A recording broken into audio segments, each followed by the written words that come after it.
What was it like growing up as the son of Queen Elizabeth's glovemaker?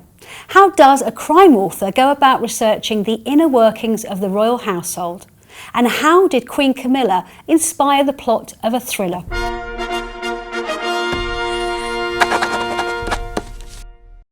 Hello, I'm Rebecca English and welcome to a very special episode of Palace Confidential Authorised, where we explore the latest, most jaw-dropping royal books in the company of the most inspiring authors.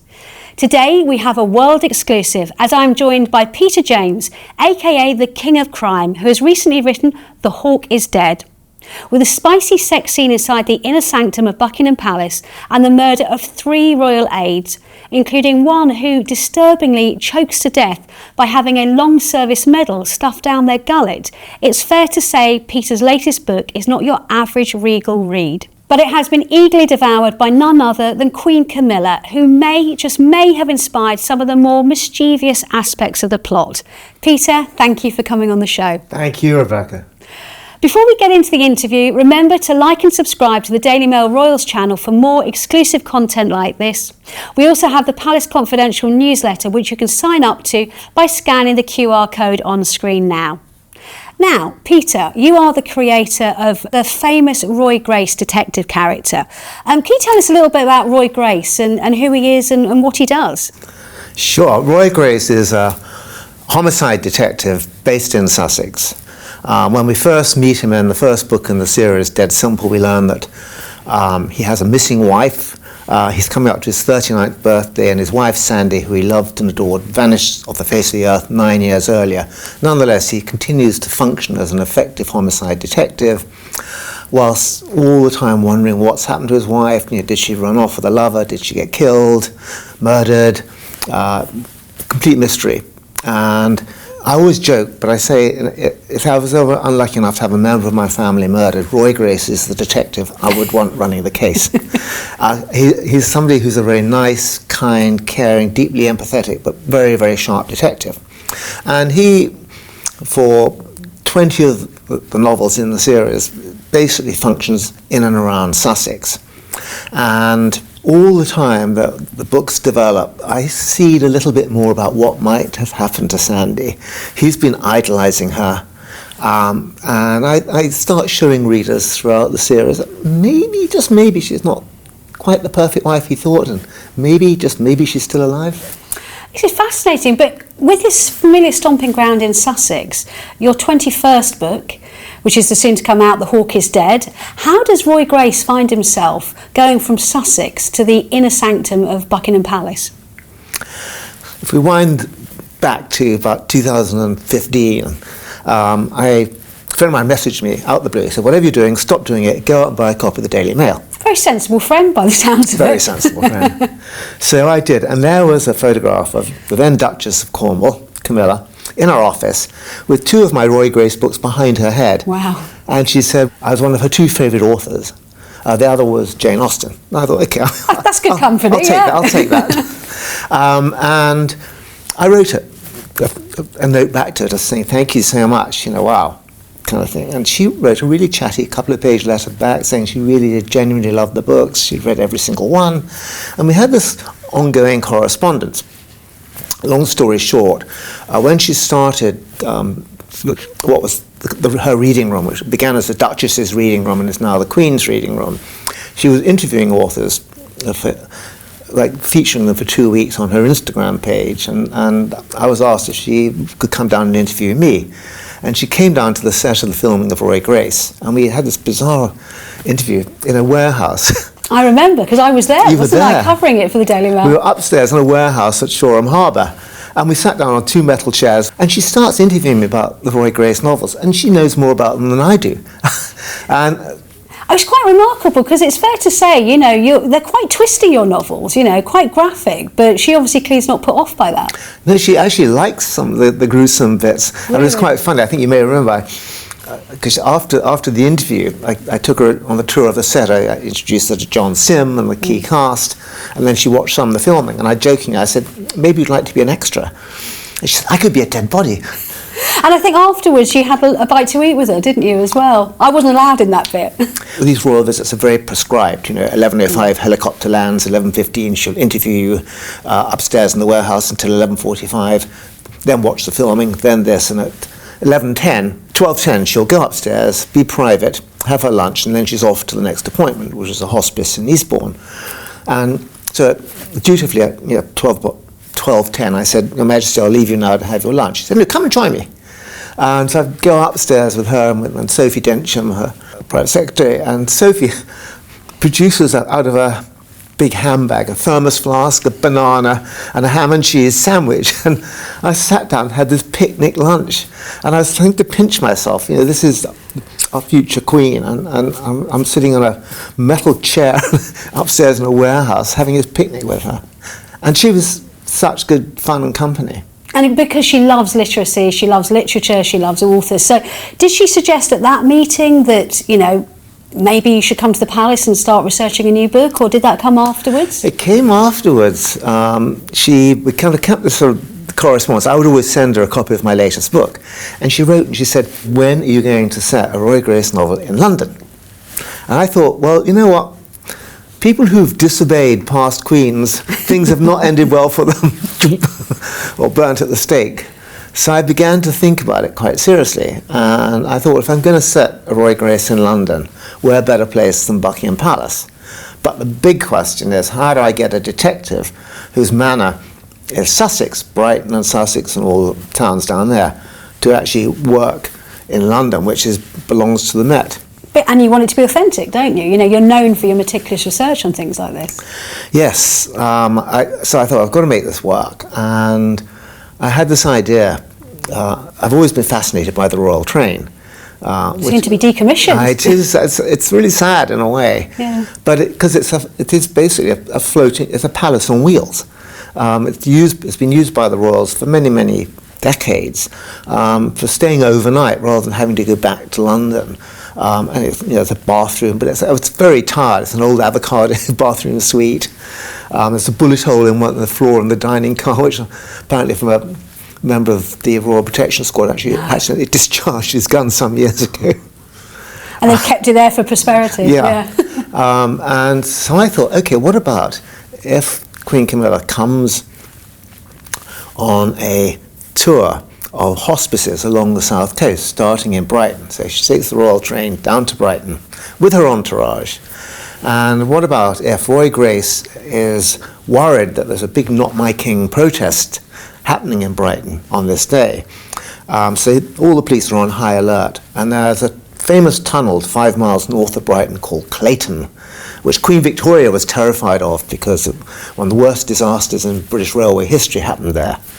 And they're on the train travelling down, and the private secretary is mentioning this casually to her about this terrible disaster in the tunnel. And they enter the tunnel, and horror of horrors, the train is derailed. And I've got Her Majesty being quite brave and she quick thinking, and she helps get people off the train. And there's a panic because there's an express due the other way. And she and the driver and the Royal Protection officers help get people down the tunnel. And as they come out of the tunnel, a senior member of the royal household is shot dead by a sniper. And of course, Roy Grace is immediately brought in because it's on his manor. And everybody assumes it's an assassination attempt on Queen Camilla. But Roy Grace isn't so sure. He says, look, this guy was standing 4 feet from her. A sniper might miss by 4 inches, but no sniper is going to miss by 4 feet. He said, I think there's something else going on. And that's how it all starts. So did you take this story to Queen Camilla and say, what do you think? Did you ask her for suggestions or help? How did it actually, that idea, become the book we see here today? Well, after she wrote the letter, I was invited to give a talk at her first literary festival at Hampton Court. It's about 2 years ago, I think now. And at the festival, one of the members of the Royal Household came out, she said, HMQ really is quite keen on you. I love the fact you've got all the lingo, HMQ, HMK, is what they all call them, yeah. Quite keen on you writing this book set in London or the Palace. And I said, well, how do I progress it? And he said, well, have a think about it. So I went back and I discussed with Laura, my wife, and came up with this idea that the palace is in disarray because it's undergoing this renovation program of every one of its rooms. And the Royal Collection, there's 1 million items in the Royal Collection Trust, highly valuable, all being moved around. Some have got salvage tags on them in case the palace burns down. They're the first things to be rescued. And I thought, what if there's some villains in the royal household conspiring? What if? Yeah, what if indeed, conspiring. There's a postscript to this, which I didn't discover it did actually happen. But I thought, what if conspiring to steal items? Anyway, I did a very rough few lines, and I sent it in, and this member of the household said, well, I'll run it by HMQ when she and HMK are back from Kenya. And I thought, well, that'll be the end of it. It'll just die there. And a week later, I got an email saying she absolutely loved it, laughed her head off. I've got to get it cleared by Buckingham Palace Comms. And literally, I thought, well, that it's going to go and die there for sure. They're not going to sign off this. 2 days later, to my utter amazement, I got an email saying Buckingham Palace Comms had signed it off. It's fine. Go ahead. Well, if that's not by royal appointment, then I don't know what is. So it was all systems go. So did you talk to the Queen about aspects of the plot personally? You know, did they invite you in to have a look at it? From having read the book, I mean, there is deep research that's gone into that. Yes, I mean, there is a lot of material about the royal household and Buckingham Palace on open source. But I did have really enthusiastic support from a number of members of the royal household at different levels. And I'm quite sure that because the Queen had sort of endorsed the project, they felt they were kind of able to help me. And I met the Queen on a number of occasions while I was writing the book, and I asked her various questions. I did, because the second chapter of the book is her and the King having breakfast, and she slipped some toast under the table to her 2 dogs. And I did ask her, I said, can you describe, what happens at breakfast with you and the King? And she did tell me a little bit some while back. And then I remember seeing her in Jersey, where I lived last July, when she and King Charles came on an official royal visit, and there was a tea party, and we were invited, and we were sat at the table, and the Queen came and sat down with Laura and myself. She said, how's the book coming along? And I said, well, I've got you being quite heroic, Your Majesty. The train is derailed in Clayton Tunnel, just north of Brighton, and you helped get your members of the royal household and your entourage off the train and safely out the tunnel. She said, I don't know if I would be that heroic. I could totally hear her saying that as well. I think she's pretty hardy. I think she probably would be slightly heroic, if not totally. She is. I mean, what I didn't realise about all the principals, as the senior members are called by the Royal Protection Team, all the principals are self-defence trained. I think, I don't know to what extent, she's got the facilities. But, she's fit, she does her ballet, she's a country girl. She's very practical, actually. I think it would surprise a lot of people. So how did you decide, though, who gets killed off? Now there's a $1 million question. I thought, okay, what's very important in a book always is to try to, particularly in a kind of whodunit sort of that I like to write, is to get the audience guessing, and then kill off the people you least think the readers are going to get. There's one particular person I thought, nobody would expect this person to be killed, and he's the first one to go. Well, I think because I seem to remember reading once they haven't actually had a murder in the royal household for several hundred years, and suddenly they've got 3 Indeed. in the space of a number of weeks. But I take it they took that in their stride as well?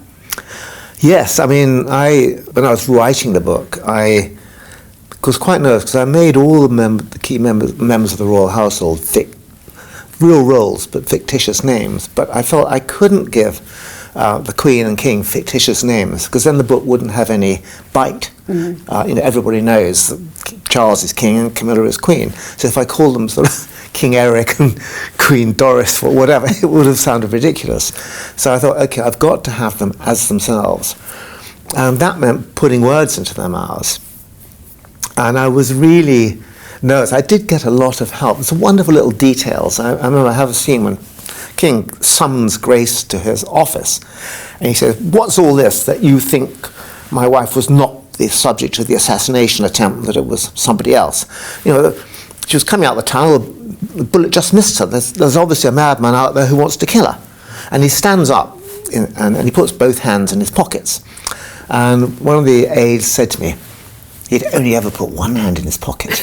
So I've got all these little nuggets of detail. So proper granular detail. I remember you telling me once that when you'd been on your research, you stuck your kind of fitness tracker on, and you'd walked kind of 3.5 miles in around all the twisty corridors. Anyone that knows Buckingham Palace knows when you go in, it's an absolute rabbit warren below the surface.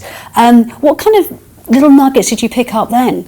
Oh, look, yeah, I mean, the first tour I had was like 3.5 hours down in the basement, along the floors, and up on the rooftop.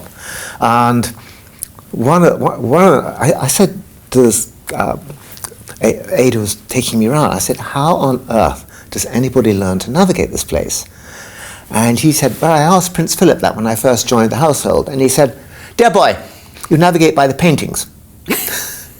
Which is fine, except the Royal Collection do move them around. I was to say they change over fairly regularly. So. And another nugget I love this is that they've been digging up lifting all the floorboards to replace central heating piping, and there's a long corridor from Queen Elizabeth's state apartments in the north wing to her sitting room, and they lifted up the planks, and a whole section of planks underneath had been half sawn through.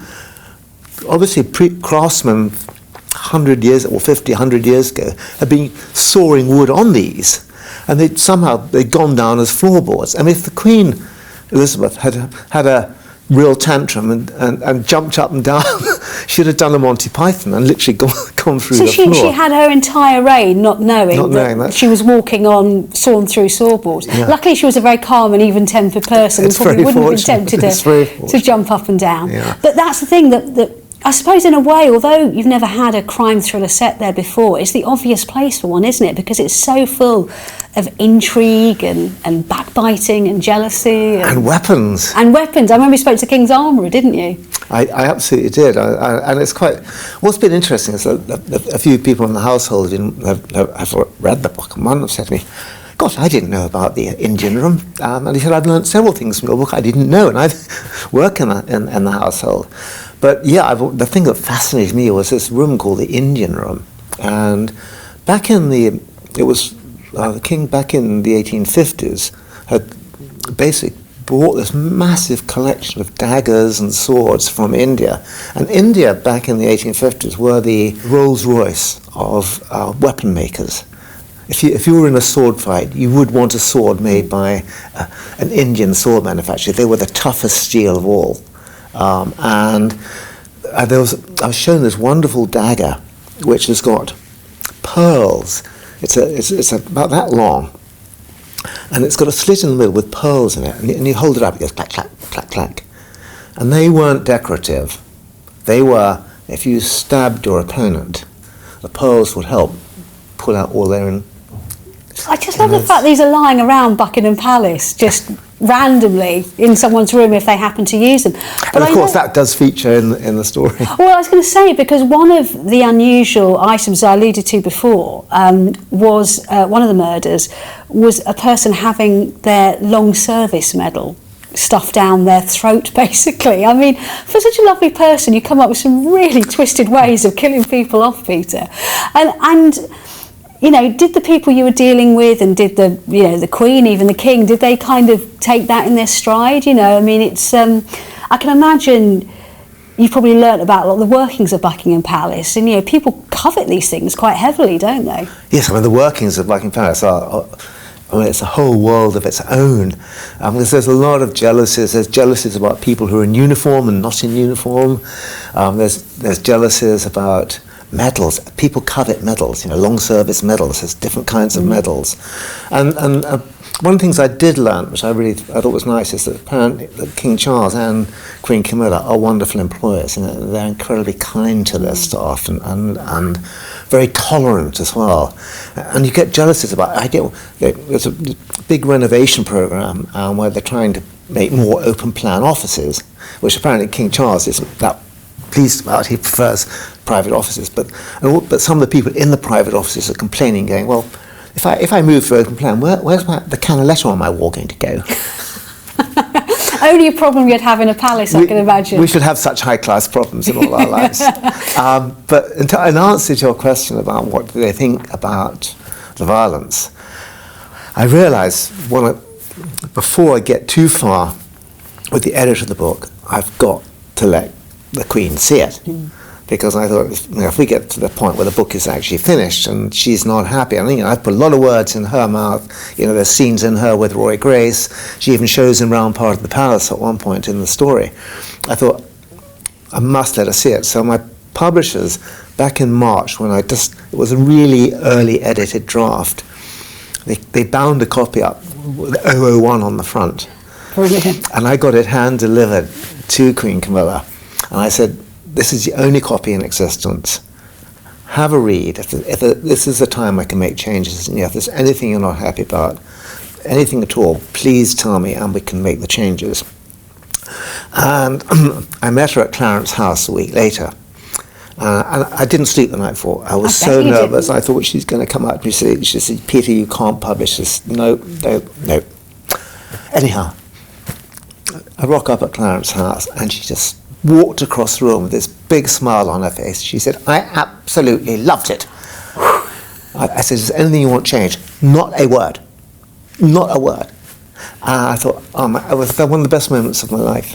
I bet it was, and actually that's one thing I've learned about her over the years, is that she's as someone who's been the victim of some quite harsh press, particularly in decades gone by, she's actually a really passionate supporter of freedom of the press, of the media, of authors. She understands that, good and bad comes with it, but it's important that people tell stories authentically and how they feel they should. Yes, a couple of years ago at the Queen's Reading Room drinks party at Clarence House, she stood on the stairs and made a very robust defence for not editing books from the past. What I admire about her more than anything is that people in really senior positions, politicians, royalty, and they're all over, rock stars, sports stars, movie stars. The poor authors are always left behind, with a kind of, do we actually matter? You created those characters. And we created so much of that. And she not only recognises that, she has made it one of her real, not just passion, it's one of her real platforms to encourage literacy. She came up with a great saying, which is, when we read, everything changes. She created the Queen's Reading Room, which has got hundreds of thousands of followers in about 150 countries, encouraging people to read and just into literacy generally. But also what she's encouraging people to do is to understand the health benefits. In a world, sadly, where we have declining readership, she's funded, the Reading Room has funded extensive research which shows that if you just read 5 minutes a day, it has a massive impact on your mental well-being and on your physical health. There's something about reading. And the other thing that I really admire about her is a lot of people who champion books, they're all over literary fiction. She is completely eclectic. She'll read and devour a humble crime author as much as she'll read and devour Jane Austen or a Booker Prize shortlisted novel. She's not snobby, is she, about what she likes to read? She gets it, that reading should be fun. Yeah. And I notice actually that I believe she may even now started to call some of her staff by the kind of the character names in the book in a cheeky way. So clearly she approves of what you've written. I heard this, that she's actually calling some of the members of the royal household by the nicknames, the names that I've called them in the books. And I heard that both the King and the Queen have been very amused by the book, and I think it's great and they love it. And you've obviously been kind of associated with royalty your whole life, haven't you? Because, as I alluded to at the beginning of the programme, your mother Cornelia James was Queen Elizabeth's gloves maker. An extraordinary character, wasn't she? She was. I mean, she arrived she was a refugee from the Nazis, arrived in 1938 in Dover. Literally, she'd been studying glove design at Vienna Art College, and she arrived, literally the clothes she stood up in, and that was it. And she worked during the war, occupational therapy, helping soldiers with wounded hands make gloves to get their dexterity up. And then, at the end of the war, it was all very drab, demob stuff, and she dyed a range of gloves in 100 shades of colour. And Vogue picked up on this, and they called her the Colour Queen of England.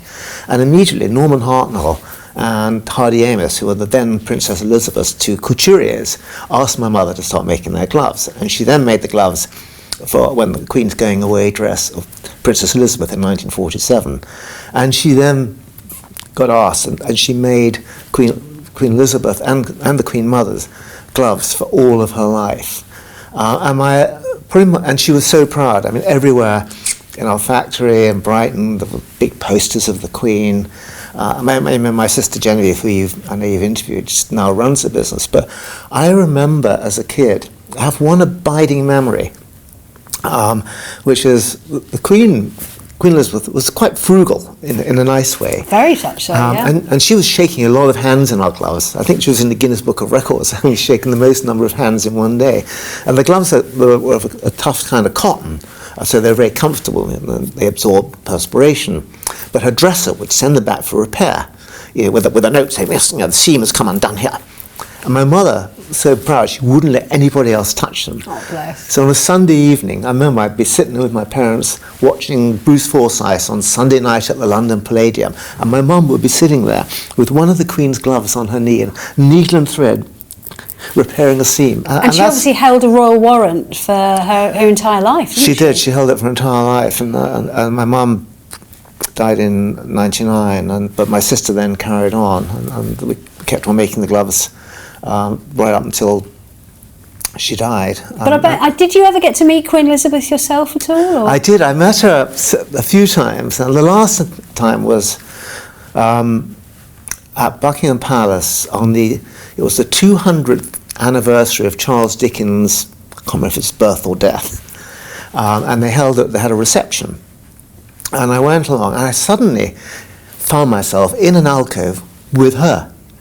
And yeah, she was, as you know, she was short, and she was very charming. And she knew my mother made her gloves, and I said to her, "Do you like to read?" And she said, "I do, but I never get time. I've always got these blooming red boxes to read through." She said, "If I do read, I like Kipling." I never knew about Kipling. I always thought of her as like a Dick Francis reader because she loved her horses. Yeah, I think she did read Dick Francis too. I love the fact that she did love to read more if she didn't have those blessed red boxes following about everywhere. I thought, she's such a wonderful character. I thought it's a shame in a way that you're the queen of the country and you don't have the time to read what you want to read. Yeah. And so there's been 5 series of your Roy Grace books, with a 6th, I think, in production at the moment. So if The Hawk is Dead was going to be turned into a series or even a film, any idea on casting for the King and Queen? Well, there's a really good question, and it is. ITV are going to be making season 7 next year, and The Hawk is on the list. So obviously I'll speak to the Queen and King, see if they're busy for a few days. They'd like to have a walk-on part. I really don't know who's going to play them. I'd actually almost be more interested to see who played all the courtiers and things like that, because these people I've come across and have got to know kind of quite well over the years. And I have to say, when I was reading it, for me it was a bit of a who's who guessing game, especially the shall we say one of the courtiers who's described as so silky smooth that they don't walk, they glide like they were on wheels. And I shall mention no names, but I've got a pretty good idea of who that might be. Well, I think, as you know, because you were in my office, I have a sign which says, "Careful, or you might end up in my novel." And obviously, when I was going around meeting different members of the royal household, and I was like memorizing people. I collect people, because I think people read books. Ultimately, the most important thing when you read is character. we read books to find out what happens to characters we engage with. They don't have to always be nice characters. I mean, Hannibal Lecter's not the nicest guy, but engaging characters. So I always focus on trying to create real flesh and blood characters, which is why I felt I have to make King Charles real, and I had to make Camilla real in the book so that they are believable. Everybody knows that they're the king and queen. People don't know who the other courtiers are, so I could fictionalize. Bit of license with that, haven't you? Yeah. Well, if our viewers have any ideas who they would like to see play the King Charles or Queen Camilla or any of the senior courtiers at Buckingham Palace, maybe they can drop us a note in the comments and we can pass them on to Peter and maybe even Buckingham Palace itself. Well, wasn't that superb? Peter, thank you for joining us today. It's been absolutely fascinating. I really thoroughly enjoyed reading that book as well.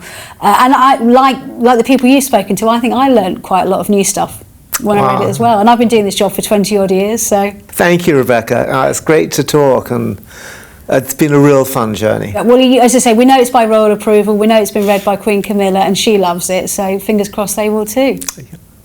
So if you want to find out how the Royal Grace mystery unfolds at Buckingham Palace, then you can buy a copy of The Hawk is Dead by clicking the link in the description below. And a reminder to like and subscribe to the Daily Mail Royals YouTube channel and to sign up to the Palace Confidential newsletter for more exclusive content like this. See you next time.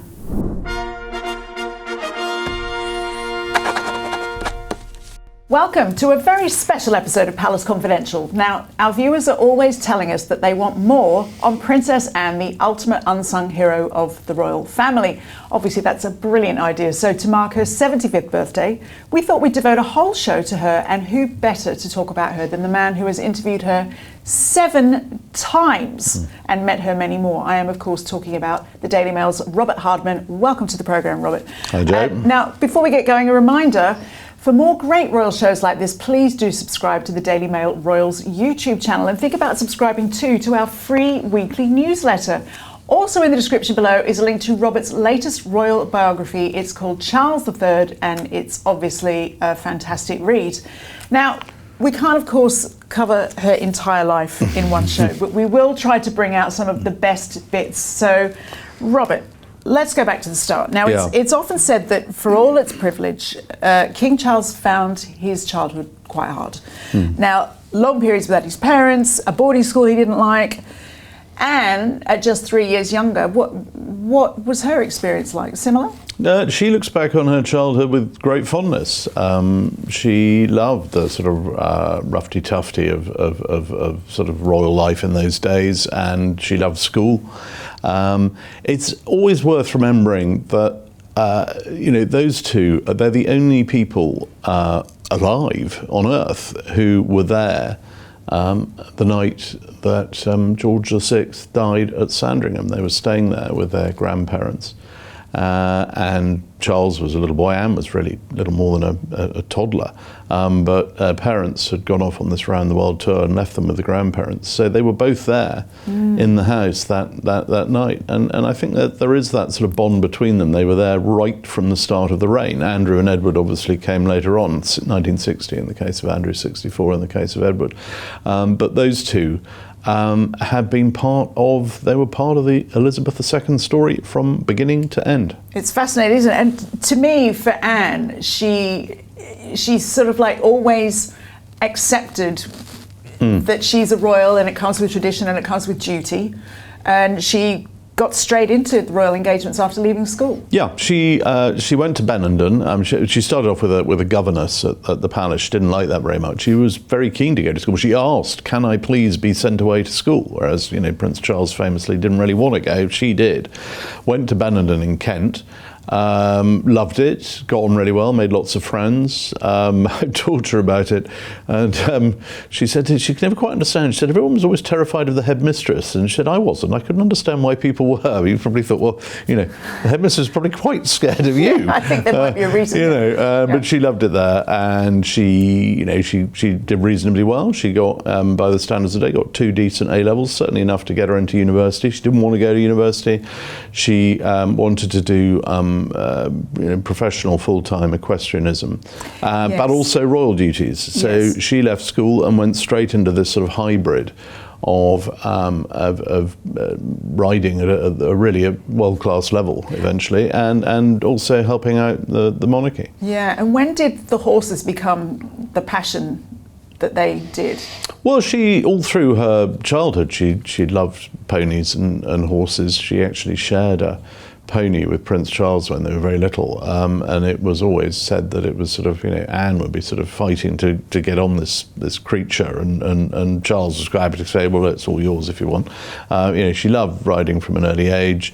And it became fairly obvious fairly early on that she was really good at this, so that really by the end of the 60s, she was she was competing in top level horse trials, and by 1971 she was European champion. I mean, it was a major thing. It was on, the press loved it. I mean, she became a genuine bona fide sporting superstar, and it's amazing that at the end of that year she was voted BBC Sports Personality of the Year, and who came second? George Best.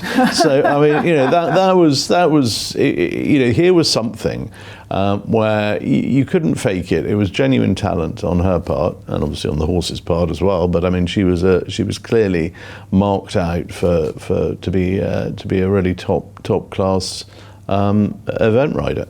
And 5 years after that, there she was representing Britain at the Olympics, the Montreal Olympics in 1976. So I remember being a little girl and watching that, being like quite blown away. But a long time. She doesn't. Funny enough, she can't remember most of it because she on the cross country course she fell off and was badly concussed. I don't remember that. And sort of got back on and finished, but really to this day, sort of says she has sort of hazy memories of what really happened there. Considering her track record, I'd be a lot more scared of horses than Anne is, but hey, there you go. Now, alongside that sporting success, she was really being celebrated in the media as something of a style, beauty and a fashion icon. Yeah, because Britain hadn't had a sort of glamorous young princess really since obviously Elizabeth and Margaret, a generation before. And by the end of the 60s, Princess Anne was, she was with all the fashions. You look back at some of the pictures, and she's got these extraordinary hats and skirts and whatever. She's definitely of the moment. And in 3 successive years, I think, or certainly in that period in the early 70s, she was on the cover of Vogue magazine 3 times, Vogue cover girl 3 times, and she was by at the time people said she was cool. I mean, she was. She'd go to things like there was a very risque musical on in the West End called Hair. I think it was the first time there was ever any kind of nudity on the London stage. She didn't just go along and watch it. She was actually seen by someone in the press in a purple jumpsuit dancing on stage at the end with everybody else. So she was, she was having a relatively normal life as a princess. She was a cool 70s young person. Yeah, absolutely. But contrast that to now, and the Anne we know now. You can imagine her current persona, seeing things like being a style icon, being on the cover of Vogue as frippery. Yeah, I mean, she would just laugh about it. I mean, she was something of a in that Netflix series, The Crown. Full of mistakes though it was, one of the things I think it did capture was that sort of glamour potential of the young Princess Anne, and in that I think we get a sense of her as being sassy, cool, and it was quite funny. I was making a programme on her for her 70th birthday, around the time The Crown was on the airwaves, and we were filming her sitting for a bust, a sculpture of her. She was sort of sitting there chatting to the sculptress, who asked her about The Crown and had she seen it. She said, I haven't seen it, but she said, I've read in a magazine that the actress who plays me, it takes her about 2.5 hours and lots of people to do her hair. She said, it takes me 15 minutes and I do it myself. And I just thought that is so her. That's brilliant. That just sums her up, really. I love that. Well, inevitably, as a young woman, she started dating, and there was an early romance with a certain Andrew Parker Bowles. Yes, that's been documented. I mean, they were, he was a very talented horseman. A lot of her her, in that period when she was sort of she'd left school, professional equestrian. So she was on, meeting a lot of people in the sort of the horsey world, and that's when, of course, she met her future husband, Captain Mark Phillips. He'd been I think he'd been a member of the British Olympic team, I think maybe the reserve at the 68 Olympics, and certainly competed in 72. I mean, he was a very serious competitor, really top of his trade, and so they basically they kind of fell in love over horses. And a nod to her fashion forwardness, I remember her Zandra Rhodes wedding dress. Tell us about that big royal wedding. Well, it was an extraordinary royal wedding in that it really set the template for the modern royal wedding that we think of today. And before then, these had been events where the cameras would sort of keep a discreet distance. I mean, the Queen's own wedding in 1947, there's really very little of it that we see. Sort of bits of it are picked up and recorded on audio, but it was very much the cameras were sort of at the back, trying to sort of keep a low profile. You had Princess Margaret's wedding in 1960, which was televised to a degree, but it was still it was black and white, and the cameras were it was all very, very respectful. Yeah. The Princess's wedding, by the time we get to 1973, there's been a major innovation, which was the introduction of colour television. Do you remember how excited we all were? Oh, well, you know what? The very first big event on colour TV was actually the investiture of Prince Charles at Carnarvon Castle. Yes, yeah. That was the year it all started. But yeah, I mean, it was so exciting, and people talked about now in colour. Yes. So you had, I mean, still most people, I remember I watched that wedding. I was a little boy at school, and we watched it on a black and white TV. But I mean, it was in colour. And it was the first time that the cameras were allowed really to sort of capture, to be up level with the altar, to sort of see the vows, to really to make this a much more intimate event, and it was hugely popular. And I think it possibly had something to do with the fact that at that point the Royal Press Secretary was a chap called Ron Allison, who had been the BBC's royal correspondent previously. So they had sort of TV know-how, and it was a great success. It was a wintry wedding, honeymoon spent on the royal yacht in. And then settled down to married life. Captain Mark Phillips he was still in the army at that point, and very soon after their wedding was this horrific event, which, I mean, you look back on it and think, how on earth did this happen? But the next year, 1974, she and Captain Phillips were coming back from a charity film premiere in one of the cars from the Royal Car Fleet, from the Royal Mews, and they were coming back down the Mall towards the palace, and suddenly a car swerved in front, blocked the way, stopped the car.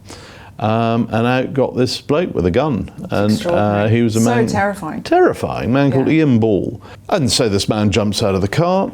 He's got a gun, and he starts shooting at people. The first person to jump out of the royal car is the princess's personal detective, Jim Beaton, who is very brave. Jumps straight in front of the gunman, who shoots at him, and Jim Beaton tries to get a shot off, but the gun jams, and all he can do is just put himself in the way, and I think he got shot 2 or 3 times. He was badly hurt.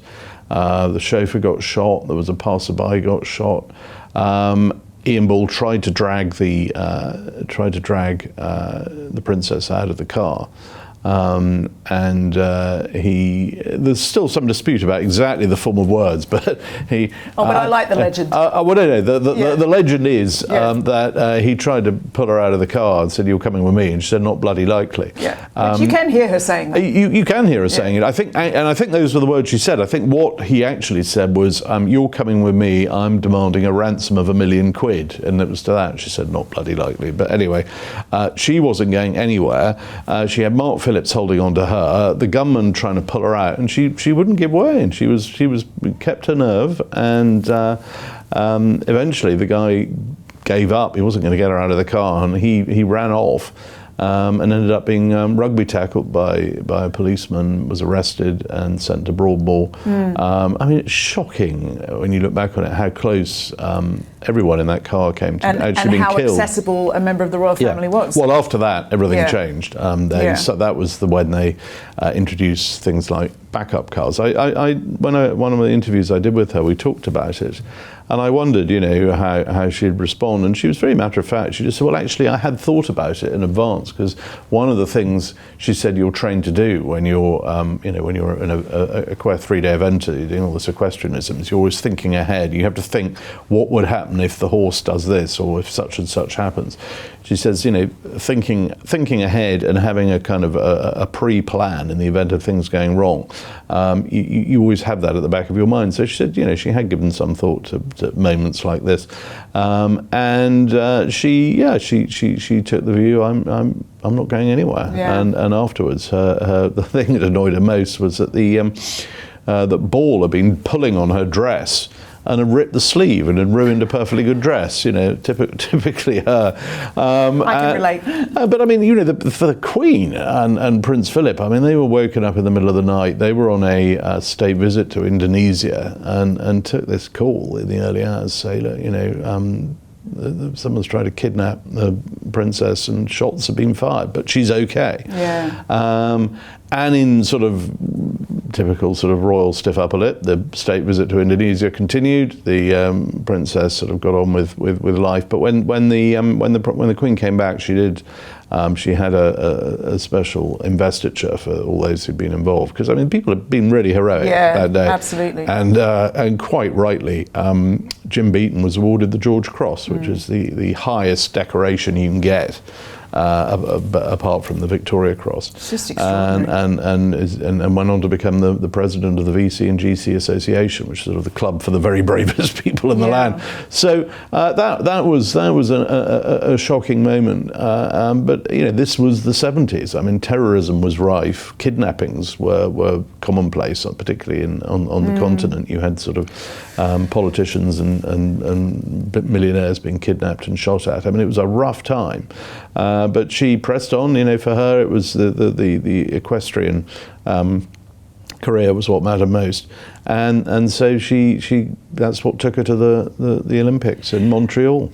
Indeed. I just want to quickly circle back to Mark Phillips for a minute, Captain Mark Phillips. Again, in indicating that she was a rather modern royal, I think a lot of people would have expected him to be traditionally given a royal title, but they decided against that. They decided against it. So, for example, when Princess Margaret had married Tony Armstrong-Jones, the Queen had made him Earl of Snowdon, because in those days it was sort of seen that you couldn't really have a princess, you couldn't have the sort of the daughter of the sovereign being technically Mrs. By the 70s, times had changed, views had changed, and it was very much their decision, not the Queen's. Had they wanted, for Mark Phillips to be made Earl of something or other, I mean, that wouldn't have changed. She would have carried on being Princess Anne.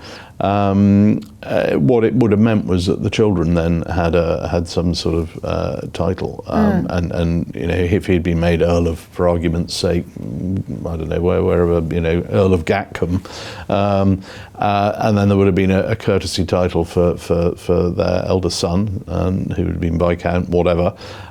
Zara would have been Lady Zara Phillips. But they decided no.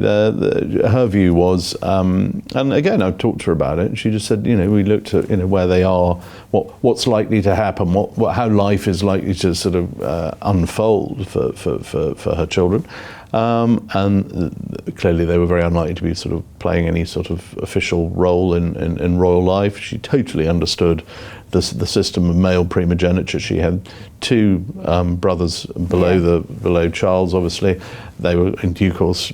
Undoubtedly, they would have children. So as time went on, she and her family would kind of move further and further away from the royal orbit, and she just felt that in the modern world, actually having a title didn't really help. And her children could make their own way in life without one, and so they have. But nobody can take away from Anne and Mark that they did indeed produce our late Queen's first grandchild. They did. 1977, Peter came along.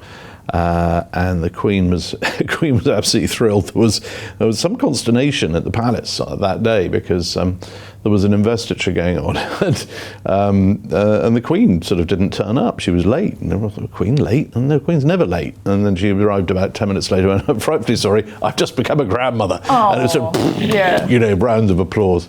And it was great. She loved being a grandmother. And there was always that sort of special, I think, to this day, Peter Phillips, he's a very understated chap. He's made his own way in the world. Yeah. He's absolutely not a sort of look at me type. He just sort of gets on with things. He was actually a very good rugby player, played for Scottish schools rugby. And that's how it, I think, is typical of that family. It's, they don't seek the limelight. They occasionally find themselves in it, but they're quite happy not being in it. Do you think in hindsight that the rather different, more relaxed approach to Philip and Zara's upbringing has been the right one? Well, I think it all depends on what sort of a role you want in life. I mean, they didn't seek and have never sought to sort of take on official royal duties. I mean, they could have done in a previous generation. I mean, that's what would have happened. I mean, if you go back to the children of George V, children of Edward VII, children of Queen Victoria, Princess Margaret. I mean, she had a sort of an official role, an official life. She had decided that wouldn't be the case for her children, and I think that was the template, really. Sort of Princess Margaret's children, Lord Linley, as was Lady Sarah Armstrong-Jones. They had their own. They were private citizens and they were going to pursue their own way in life, and I think that was the model for Peter and Zara, and that's how it's been. Yeah, indeed. Now, the marriage between Anne and Mark didn't have a happy ending, and it also came at a difficult time generally for the royal family, didn't it? Yeah, I mean the marriages, sometimes they work, sometimes they don't. But I remember being quite small and quite shocked because I didn't know that the royal family could do that as a small child. Well, I think the precedent really had started with, again, Princess Margaret. She'd separated and then divorced Lord Snowdon back in the 70s. So it had happened. That at the time was very shocking because that really hadn't happened to a sort of senior royal since the days of Henry VIII. I mean, royals didn't get divorced. The Queen's cousin, Lord Harwood, had got divorced in the 60s, but he was sort of fairly remote in royal terms. But yeah, it was definitely the first of a number of crises in the early 90s, domestic family crises for the Queen. And yeah, I mean, it came to a head in 1992, that extraordinary year, which actually started with sort of cracks appearing in the Yorks marriage following the discovery of some photographs which ended up in the papers of the Duchess with someone who wasn't the Duke. By this stage, the Princess, she'd become the Princess Royal by then, by the way. I mean, 1987, the Queen gave her the title Princess Royal. It's a sort of special title that it's not automatically bestowed, but it tends to be given to the eldest daughter of the sovereign, if they've done particularly sort of good things for the country. And there's no question that she deserved that in 1987. Anyway, 5 years on from that, she got divorced, and so their divorce didn't come as a huge surprise, I think, to the country. I mean, the couple had drifted apart sometime before, but their divorce came about in that extraordinary year. So, as I say, it began with the Yorks marriage, and then their separation, and you had the divorce of Princess Anne and Mark Phillips. Then, of course, you had the Andrew Morton book. You had the very public deterioration of the Prince and Princess of Wales's marriage. By that autumn, you had the announcement that the Waleses were separating. You had Windsor Castle burning down. I mean, it was just a dreadful year for the Queen, with one happy ending. And at the end of that year, it was the Princess Royal and Tim Lawrence, Commander Tim Lawrence, as he was at the time, getting married. at Crathy Kirk on the Balmoral estate. Well, we will get onto that because, as we know, as Robert alludes to, the story does get happier with even more romance, and we'll get to that. But some of your comments and questions first about the Princess Royal. P.S. says, I saw that clip where Princess Anne addressed the King as Old Bean, and I thought it was so wonderful. Robert, that was quite a nice comment, wasn't it? What does it say about their relationship? It was wonderful. That was the documentary I wrote, actually, called Charles III, The Coronation Year, for the BBC, and we were filming behind the scenes. Our excellent camera crew were inside the palace on the day of the coronation, and they caught all the excitement as everyone set off to the Abbey, and then they caught that huge sense of relief when everybody came back. And there was this sweet moment as the royal family are sort of gathering to go out onto the balcony for the big kind of wave at the end of it and the fly past. And actually the palace is a building site at the time. It's the East Wing. I mean, it really was. It was sort of chaos. So everything was sort of held up with bits of tape. There was sort of floorboards covered in chipboard. Well, no, and so everyone was sort of treading quite carefully to make sure they didn't sort of snag a robe on a stray nail or whatever. And then they came into the centre room, which is a room that leads out onto the balcony.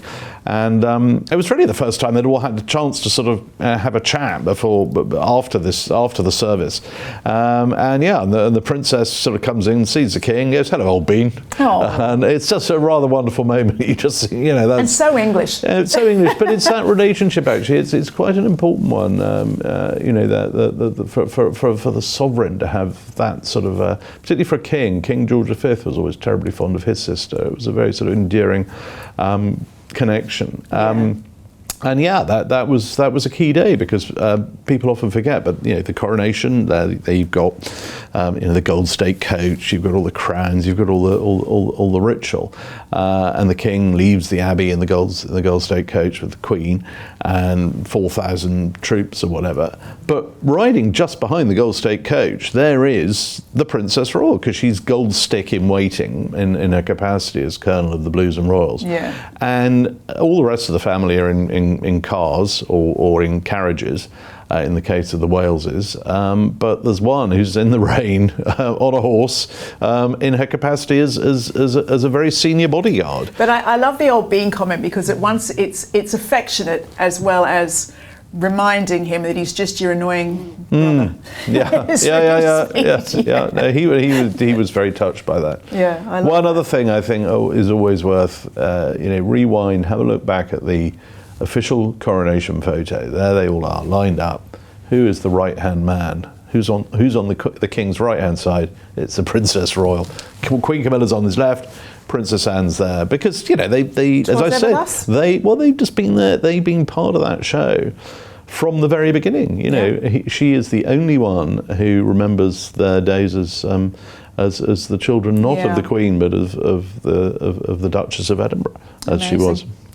Well, Sarah writes, I find the spare situation fascinating. King George V and King George VI were both the spare. Also, Anne was second born, so technically the spare, and she's not done such a bad job. Now, Robert, how do you think she's handled it? And could she perhaps have given advice to people who haven't enjoyed the spare role as much? Well, yeah, I mean, it's true. Yeah, I mean, the 20th century royal story is a long list of number twos, as you say, George V, George VI, and Princess Margaret was a spare. Prince Andrew, you could argue, was a spare as the second son, but Anne is very much in that role, and I think she's handled it perfectly. She's from the start understood that the throne is not coming her way. She's also understood that under the old system of male primogeniture, which is now doesn't apply anymore, the royal family have changed the succession rules, but all through her childhood, youth, and most of her life, she was always going to have to come beneath her brothers in the pecking order. That's the way it was. She had no problem with that at all. I've asked her several times, did you find Did you find it difficult? Did you find you were being a kind of role model for women growing up as the only princess in the family at that time? And she just said, well, not really, because in the royal family you're an honorary man anyway. You know, you become a sort of you're a colonel of this or a colonel of that or an admiral of this. It's a sort of how the tradition works. So she was always very comfortable with playing this role. Always, gradually as other royal babies come along, she moves from sort of single figures in the order of succession. Suddenly she's in the top 10, then it's top 20, then it's top 30. It's the sort of way it goes, really. Yeah. She gets that. She has no issue with that because she fully understands that that's the system. That's why she's a princess anyway. I mean, because her mother ended up as queen as a result of this process. I mean, it's just you take it as you find it, and you make the most of it. And I think she, from an early age, wanted to play a full royal role, and she pays a lot of credit to her father, Prince Philip. Was someone who was a very, very strong, very important influence on her in her early years of royal duties. And he said to her, look, don't do too much. Lots of people want you to do lots of things. And that was the old sort of royal business model, that somebody like the princess could be expected to suddenly become the sort of patron of 500-600 different charities, but never really have a clue what any of them did, and just sort of spend your life turning up, cutting ribbons and unveiling things and saying, have you come far? That wasn't her style. She wanted to get stuck in with a handful of charities that she understood. And I mean, the two that really stand out, Save the Children and Riding for the Disabled. She has been with them for so long. I mean, there is nobody within the Save the Children orbit who knows that organisation as well as she does, and they're incredibly grateful for all that she's done over the years. I mean, I remember when I was a child watching that very popular TV children's programme Blue Peter, and they did a Blue Peter special assignment, and it was a young Princess Royal going off with the presenter Valerie Singleton on to look at Save the Children projects in Kenya. Wow. And it was incredible at the time. You saw the two of them. They were swimming off the coast of East Africa. They were riding through the bush. But at the heart of it, they were looking at the work of Save the Children with a lot of street children in Nairobi, and it was you saw the impact that she could make, because in those days charities were much more sort of traditional organisations. You didn't really see their work overseas, and she's been with them all the way through. Riding for the Disabled, she really helped sort of put that on the map. And she's always been very keen on the sort of slightly unsung heroes. For example, as an unsung hero herself for this programme, indeed. Well, let's hear from Donna now, who says nobody can do those deep curtsies like the Princess Royal, the incredible, fabulous Princess Anne, personally my favourite royal. And that leads to an interesting question from Sophie in Copenhagen, who asks, hi, always watching Palace Confidential, we love to hear that. Please let me know why Princess Anne does not curtsy to Queen Camilla. Regards from Sophie from Copenhagen. Now, I know a lot of people want a really delicious, gossipy answer to this, but I know you've got a altogether... I'm afraid there's just a sort of convention that royal ladies don't have to curtsy to each other, because otherwise they'd be doing it all the time. At a big official royal event, you might curtsy to the monarch. But that once, but otherwise you'd just be bobbing up and down the whole time, and but everyone they get on. Oh yeah, absolutely. Yeah. I mean, in my book, my biography of the king, it was really interesting talking to the princess about, and this was just for the documentary as well, just about the whole process of transition for her brother and what it all meant. And she also very repeatedly talked about how important Queen Camilla is, and her words were, she said she's been absolutely outstanding in the role. She's a huge fan. She's known it for years anyway, but she gets how tough that role is, and the importance of having a rock steady consort, and as something of the King's rock herself, she can certainly see that Queen Camilla is what is needed, and she's very appreciative of that. We love to hear that. Well, As always, let us know your thoughts and questions in the comments below, and maybe we can get Robert back on to answer them about Anne or indeed any other royals. He knows everything. So let's get back to it now. Now, Robert, in the darkness of Anne's failing marriage, you alluded to earlier, came the light of a new love, and she found him rather close to home.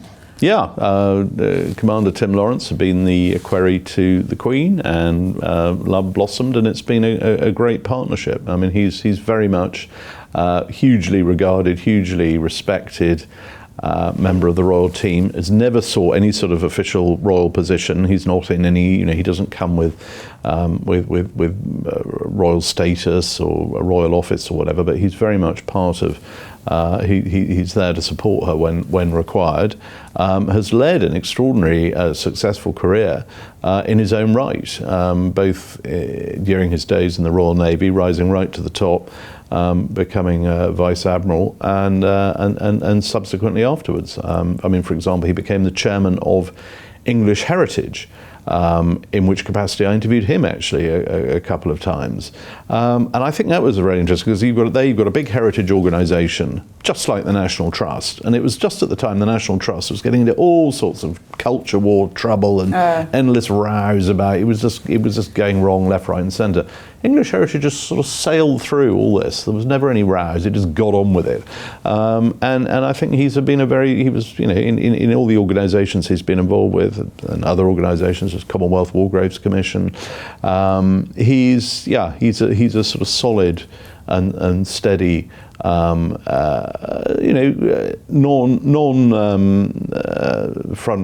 row. Doesn't want to be in the spotlight. Just wants to perhaps even at his own wedding. I mean, you were at their rather more modest wedding. Their wedding was, I can confidently say, it was the cheapest royal wedding in history. Yep, they didn't want to fuss. It was at Crathy Kirk, the little church next to the Balmoral estate. It's December. It's freezing, and the bride was driven to the church in her father's Range Rover. We, the press, were there was a gale blowing, it was snowing, it was absolutely miserable, and everyone. She likes a winter wedding. And it was a sort of family only, and they'd driven up to the church. There was this time no cameras inside at all. It was a private event. There was we barely got a picture of the bride arriving and the bride and groom leaving, and then they went back to the castle, which was shut for the Balmoral shuts in the winter. So they'd opened up a couple of rooms for a reception of, I think it was soup and sandwiches, a few speeches, and it was all done by all over by about 7:30, and that was it. And the Queen and the rest of the royal, Queen and the rest of the royal family, they all went back to, I think they flew back down to London, and the honeymoon lasted all of about 3 or 4 days in a borrowed cottage on the Balmoral estate. I mean, it was the low budget royal wedding, but hey, it's been a great they've been a great team, continue to be a great team. I mean, you mentioned before he's got his own illustrious career, but he hasn't seemed to have had any of the teething problems that a lot of non-royal people do when they marry into the family. Well, he had been an equerry. He'd also been a long-serving Royal Naval officer, and I mean the palace does. The Windsors are a forces family, and a lot of royal life does operate on a sort of military or naval basis. Very, very distinguished Royal Naval officer in his youth as well. I mean, I've talked to him about it. He doesn't make a lot about it, but he was actually decorated for undercover work, stopping arms smuggling operations to the IRA. He would have been in the Falklands War, and if he had been, he would have been sunk, because his previous ship was HMS Sheffield, and he was moved off HMS Sheffield to go and do work on patrols off Northern Ireland, and he left behind his ship, the Sheffield, which then set sail for the South Atlantic and was sunk by an Argentine missile. So his naval career was a long and prosperous one. But I think that equipped him well for moving into the royal space. And also, I mean, he's married to the Princess Royal, who knows all about when important ritual and protocol and what you do and what you don't do. But at the same time, is one of the least sort of stuffy, one of the least protocol-minded members of the family too. I mean, very, very low maintenance. And very no nonsense, as a recent profile of her suggested. where she said that she wasn't bothered about this so-called milestone birthday and plans to keep going until she's 70. Yeah, well, I myself was trying to, having done a program with her for her 70th, I was rather hoping to do something for her 75th, but she doesn't regard birthdays with a 5 in them as being of the slightest importance. It's like, but she did actually. That's not quite true. She did have a 75th birthday party, which I went to at the Palace the other day. And when I say party, it consisted of a conference in the Palace ballroom of about 150 of her charities, followed by a reception, sort of tea, I think maybe and a bit of champagne, I'm not sure, but and cake and sandwiches. But it was entirely about charity, and the focus of it was not on the fact that Princess Royal was turning 75. The focus of it, I seem to recall, was the impact of AI on the charity sector and what are we going to do about it. So that's her, that was her idea of a party. Important. But I was thinking, I mean, she's in so many ways, she is just an original. Going right back to her when she was 21, her 21st birthday, and the Queen said to her, well, where would you like to have your 21st birthday? Would you want it at Windsor? Would you like to have it at Buckingham Palace? Would you like it at Balmoral?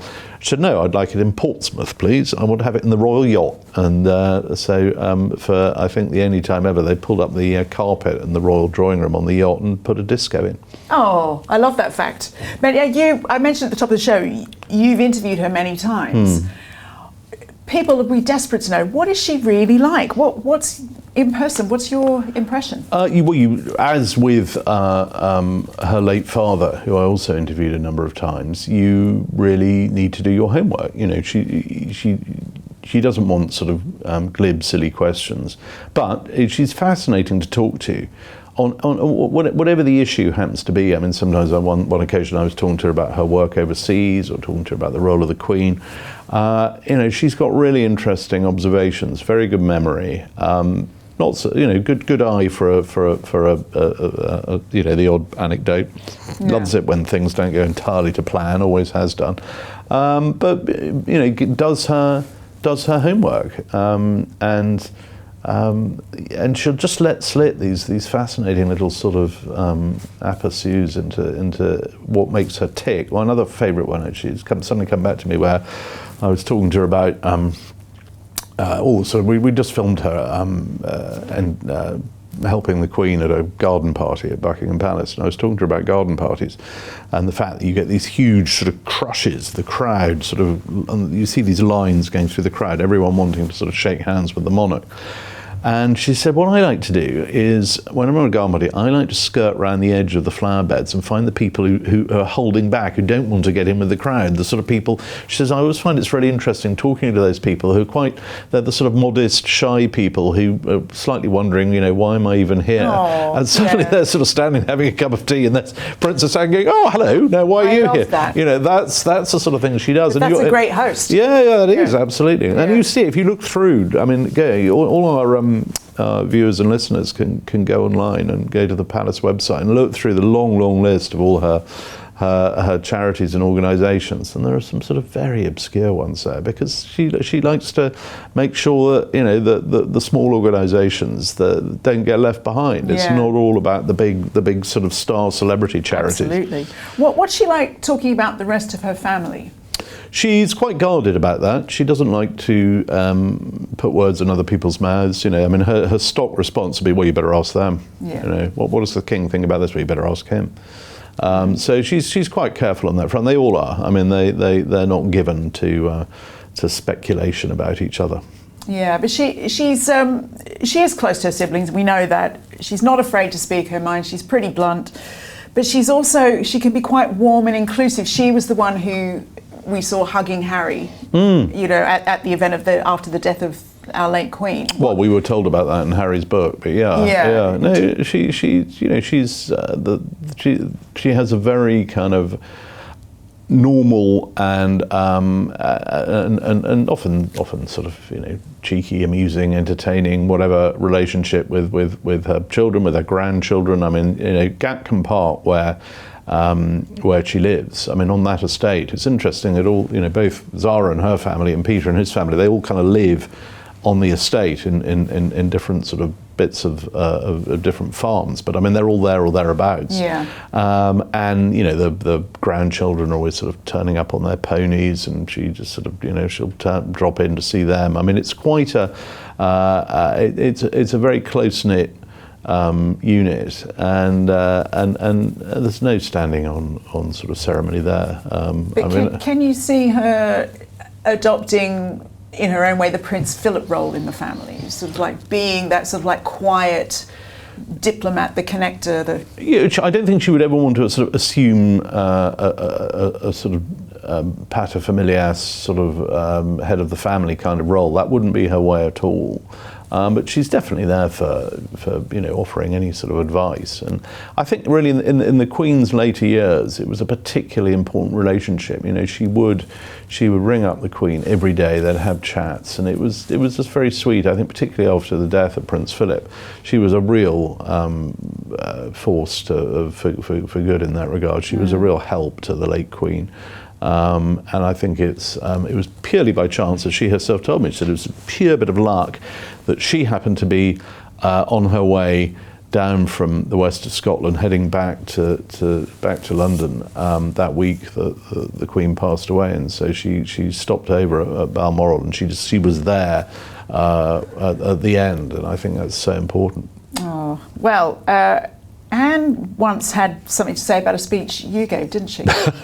Gosh, I did. Well, yes, I once did a speech at a city livery dinner. The fishmongers, great, one of the most senior of the city livery companies. Anyway, I was asked to do a speech there, and nearer the time was told that actually the princess, who's a very keen, again, it's classic her. She gets stuck into an organisation. She really understands it. She's a very active champion and former prime warden of the fishmongers company. So she was there, and anyway, I did my speech, and I thought I'm just not going to say anything afterwards. I'll just sort of I'll have my cup of coffee or whatever. And she was very nice. She just came up and said, "Yeah, good speech. Just one mistake." And I thought, "That's perfect." What was the speech about? It was. I was actually paying tribute to the Duke of Edinburgh. Because he was also prime warden of this organisation. Okay, so she's quite a tough crowd then to while you're sitting. Well, you always have to, like I said, as when you're interviewing the Duke of Edinburgh, and so it is when you're interviewing a princess role. You need to do your homework.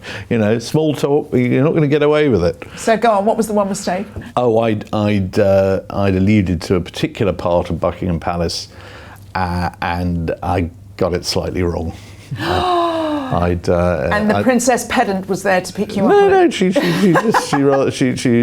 very nicely just sort of said, "I think you'll find that wasn't X or Y," and it's like, yeah, maybe you're right, but she should know. I love that. She probably should. Well, what better way to mark her 75 years than with 75 pictures of Princess Anne in our special montage.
A very happy 75th birthday to the Princess Royal from all of us here at Palace Confidential. Thank you so much to the always authoritative Robert Hardman. You can find more information about his book in the description below. And while you're down there, you can also find out how to subscribe to our free weekly Royal newsletter. And if you did enjoy this, you might like to subscribe to the Daily Mail Royals YouTube channel. Go on, you won't regret it. It's free, and we'll see you next time on Palace Confidential. Bye for now. Why was it important to check inside a footman's electric kettle before turning it on? Why was it particularly embarrassing to be called a MILF in royal circles? And did Prince Charles really declare to Diana that he was leaving her for Camilla over her hospital bed after she'd just given birth to Prince Harry?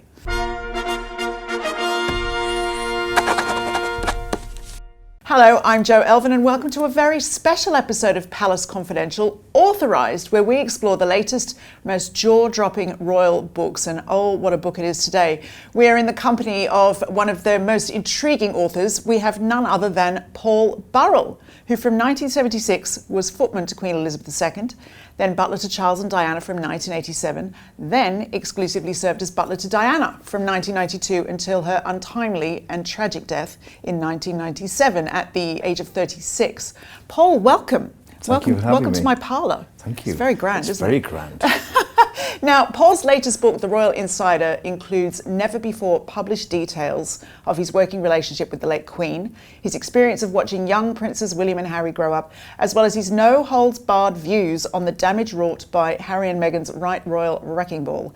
But first, if you haven't already, please consider subscribing to the Daily Mail Royals YouTube channel. What's in it for you, I hear you ask? Well, let me tell you, that is how you make sure that you're up to date with all of our exclusive content as soon as it's released. That's Palace Confidential, Reading the Royals, Acting Royal, Palace Authorised, all the good stuff. But there's more if you want the free Palace Confidential newsletter to be sent directly to your inbox every Thursday.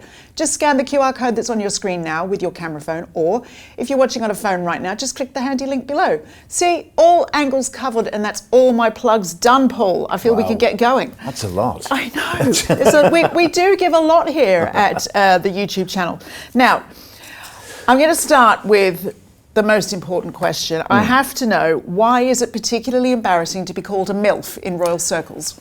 Well, a MILF means other things in our world, doesn't it? Yes, it does, and I probably and I didn't realise won't that. be allowed to say. Did you not realise I that? didn't realise I that. love your innocence. I didn't realise that when I wrote it, but it's because I witnessed someone making a cup of tea once, but on the sideboard, and his wife, a duchess, screamed across the dining room, "Oh, darling, don't do that.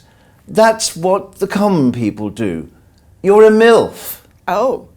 And he looked around and she said, "You're a MILF." He said, "Why am I a MILF?" "You're a milk in first." Milk in first. Yes. In tea. In tea. So it's much more innocent than you think. Okay, so am I just common as muck Aussie, or to me, milk in first is quite high treason when it comes to making a cup of tea? It is. You're the butler. Come on, you Yes. tell me, what's the No, proper? Tea is poured into the cup through a strainer, loose leaf tea, and then sweetened with sugar or honey, and then milk, if it's preferred. Because if Americans, the milk's- don't let them tell you anything else. That's it. If the Yeah. milk's put in first, how do you know how much milk to put in the cup? Oh, See, honestly. think about it. It's logic, See, really. I could actually talk about this for 2 hours, but we should not. Now, let's get back to your book, The Royal Insider. Now, this journey really started for you in 1976 when you were in catering college. I was, yes. It's amazing. And you applied to work in Buckingham Palace as a footman, and you were eventually offered the job. And right away, you discovered that people were making bets initially on how you would fare, but not in the way that you might have thought. No, there was a betting list on young footmen entering the palace as to who would get to them first, Oh, i.e. who would get into their bedroom first and into their bed first. Okay. Because Buckingham Palace was a very gay environment with lots of older gay men who had been there forever, and you were fresh meat. gosh. This is like all long before the Me Too movement. You know, I was told when I got to the palace, don't forget to lock your door at night. I said, well, why should I have to lock my door? It should be safe. The Queen's fast asleep downstairs. If it's safe enough for her, it's safe enough for me. Why do I have to lock my door? Well, because the older brigade will be on patrol and they'll try to get into your room. So every night I lock my door. Every night, religiously, I lock my door. One night I forgot. And in the early hours of the morning, I awoke to find a naked man trying to climb into my bed. Now, I was only 18 years old. I'd never experienced any personal relationships before. And I woke up with a start and said, if you don't leave my room now, I'll go and phone the police and get them to take you out of my room. So he got out of the bed, picked up all his clothes and disappeared. Right. And that person was a very senior aide in the royal household. Do you think things have changed? It feels like that was just an accepted violation. It was accepted at the time, Yeah. but I think things must have changed since then, because, as you say, the Me Too movement and Did you report that incident? I didn't report it for fear of losing my job. Oh man, yeah. Because you see, I suddenly realised I got the best job in the world. I was at Buckingham Palace. I didn't go down the coal mine like my brothers did, and I thought if I ruffled too many feathers, that they might boot me out. Wow. So I had to put up with it. Okay, but is that the worst thing that happened? I think that's probably the worst thing that happened. But from then on, you see, you're privy to lots of secrets of the royals, and like us, they're quite ordinary people at the end of the day, and you're meant to see things and then forget them, and to be seen and not heard. But I think things are different now. I'm sure things are different now. Well, I know things are different now because Buckingham Palace back in the day was the home to so many people, including me, and must have been 100 members of staff that lived inside Buckingham Palace. And today, since it's been refurbished, there are nobody lives inside the palace. No chefs, no footmen, no butlers. They live elsewhere. But not only did it sound, populated in your book, but it sounds like quite rock and roll. It is a world. It's like, yes. Even on duty, you mentioned a footman once staggering past the Queen without even noticing her. Drink ran through the veins of Buckingham Palace. Booze was the currency. And very often you'd see a footman walking through the palace with the Russell Hobbs electric kettle, and you'd think nothing of it. It wasn't full of water, it was full of gin. Wow. Because there's more gin that ran through Buckingham Palace than anything else. Everybody drank. Why were they putting gin in the kettles? To disguise it. Okay. To take it to other locations. To be drunk at parties in other places. It was a riot, actually, living there. But you think about this world, it was a bubble. A world by itself. Well, I very much enjoyed your list of the Queen's priorities. Yes. After being the Queen, Elizabeth II's priorities were horses, dogs, husband and children, and in that order. Now, absolutely. And I imagine that she was quite frank and vocal about that, even with her kids. Yes, they all knew. How did they feel? No, they all knew that if Mummy or Granny was going to the races, nothing would top that. What about poor old Prince Philip? Where did he fit into all this hierarchy of animals and packs? And after animals, husband. Yeah. Devoted to Prince Philip. And he was devoted to her. As something that fascinated me as a child, my father always used to talk about how in public he must always walk 2 steps behind her. But was it different in private? In private, he was in charge of the house. Right. He was CEO of the family business. Everything was deferred to Prince Philip. And very often I'd go into the Queen and say, "Oh, Your Majesty, where are you having lunch on the hillside today?" "I have no idea." "Go and ask Prince Philip. Right. He'll know." So Prince Philip managed the household and managed the children. Yes, which he was the guardian at the gate. It seems that what you're saying as well is that changed a lot then when he passed and put a lot more strain on the actual Queen. There was, because as soon as Prince Philip wasn't there, the floodgates opened and everybody had accessibility to the Queen. Whilst Prince Philip was alive, the children knew and the grandchildren knew no one bothers the Queen with trivia. No one bothers the Queen until it's really, really necessary. Because she has enough on her plate being Queen and looking after the country. So when he wasn't there, everybody came to the Queen's door and bothered her with problems. Well, times have changed then, haven't they, since there's this detail in the book that I think will shock some viewers. You claim that when he was a teenager, if Prince Charles wanted to speak to his mother, yes, he had to make an appointment over the phone. And that's right. That he ate his meals in the royal nursery until he was quite an older teen. Yes. If you look at Buckingham Palace, if you stand there watching the change of the guards, look up to the right. The very top right rooms are the royal nursery. And that's where Prince Charles was until he came of age. So 16. He lived there until he was 16. He came there, he lived there with Nanny Mabel Anderson, who is still alive today. Wow. She's How old is she? 99 years old, and lives in grace and favour accommodation in the home park. Go nanny.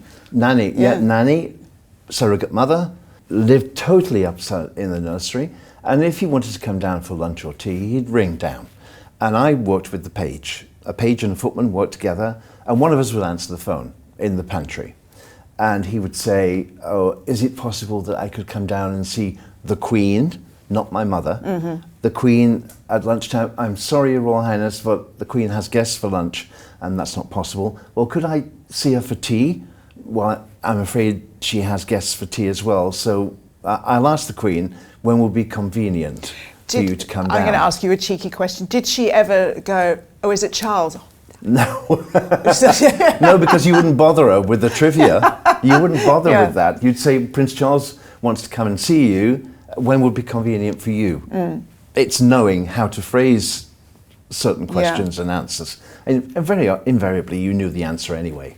It's another psychologically illuminating detail, I think, about Charles, as Prince Philip would often berate him, and a common theme being saying to his son, you've made a bloody mess of everything on a loop. I mean, that's got to have an impact. Well, I don't think Charles was the favourite child.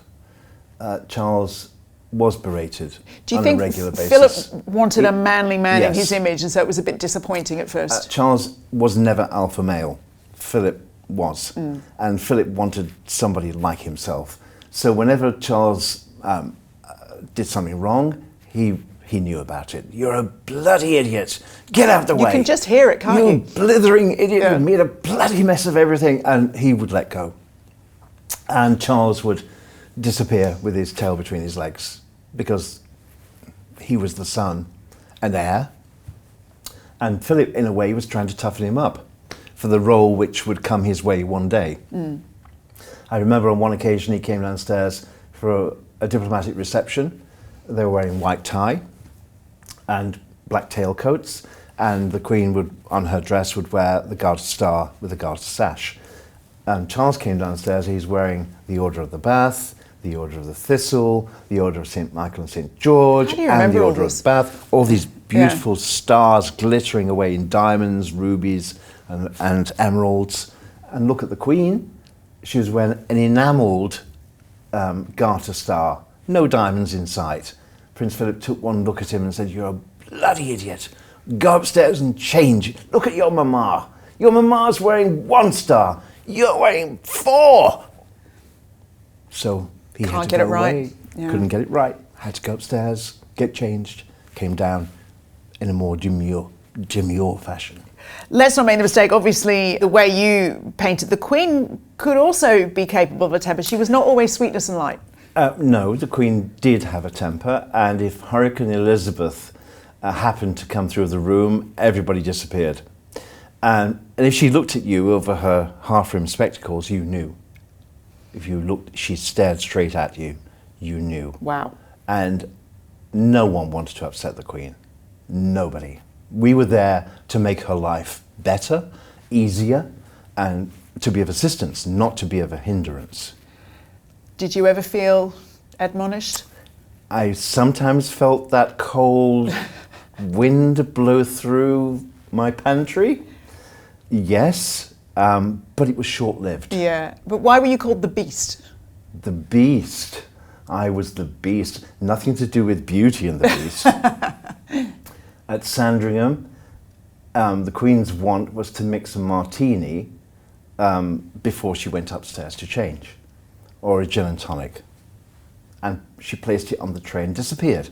And the drawing room was empty, and I thought, it's time to clear up. Boys, come in, take away the dirty glasses, plump up the cushions. Let's take away all the drinks and have a quick ourselves. We'd finish off all the drinks. I told you it was a drinking household. And I'd just finished off the Queen's drink, and she shouted from the drawing room. She'd come back downstairs. The Beast! The Beast! He's stolen my drink! And it was a brand new drink. Now you would think that this is the crown jewels I'd taken. I was going to say, I'm sure we can rustle you up another one, Your Majesty. Oh, I did, very quickly. I did, very quickly, and presented it. Oh, thank you so much. I thought I'd lost it forever. Do not come between a Queen and her gin. No, absolutely. Now, you wouldn't have gone on to work for Prince Charles in 1987 were it not for an intervention by her who saved you from dismissal after a military police raid. What's this all about? Well, I've never spoken about this before. Okay. It's now in the public domain, and I thought I should be honest, raw and frank, even if it might be detrimental to me. Tell the truth. So what happened was, when I was very young, and I was only 19 years old, I happened to have a very close friendship with a sailor on board the Royal Yacht Britannia. Now, of course, I didn't realise it was illegal for any member of the armed forces to have a homosexual relationship. It's illegal in the armed forces. I never knew that.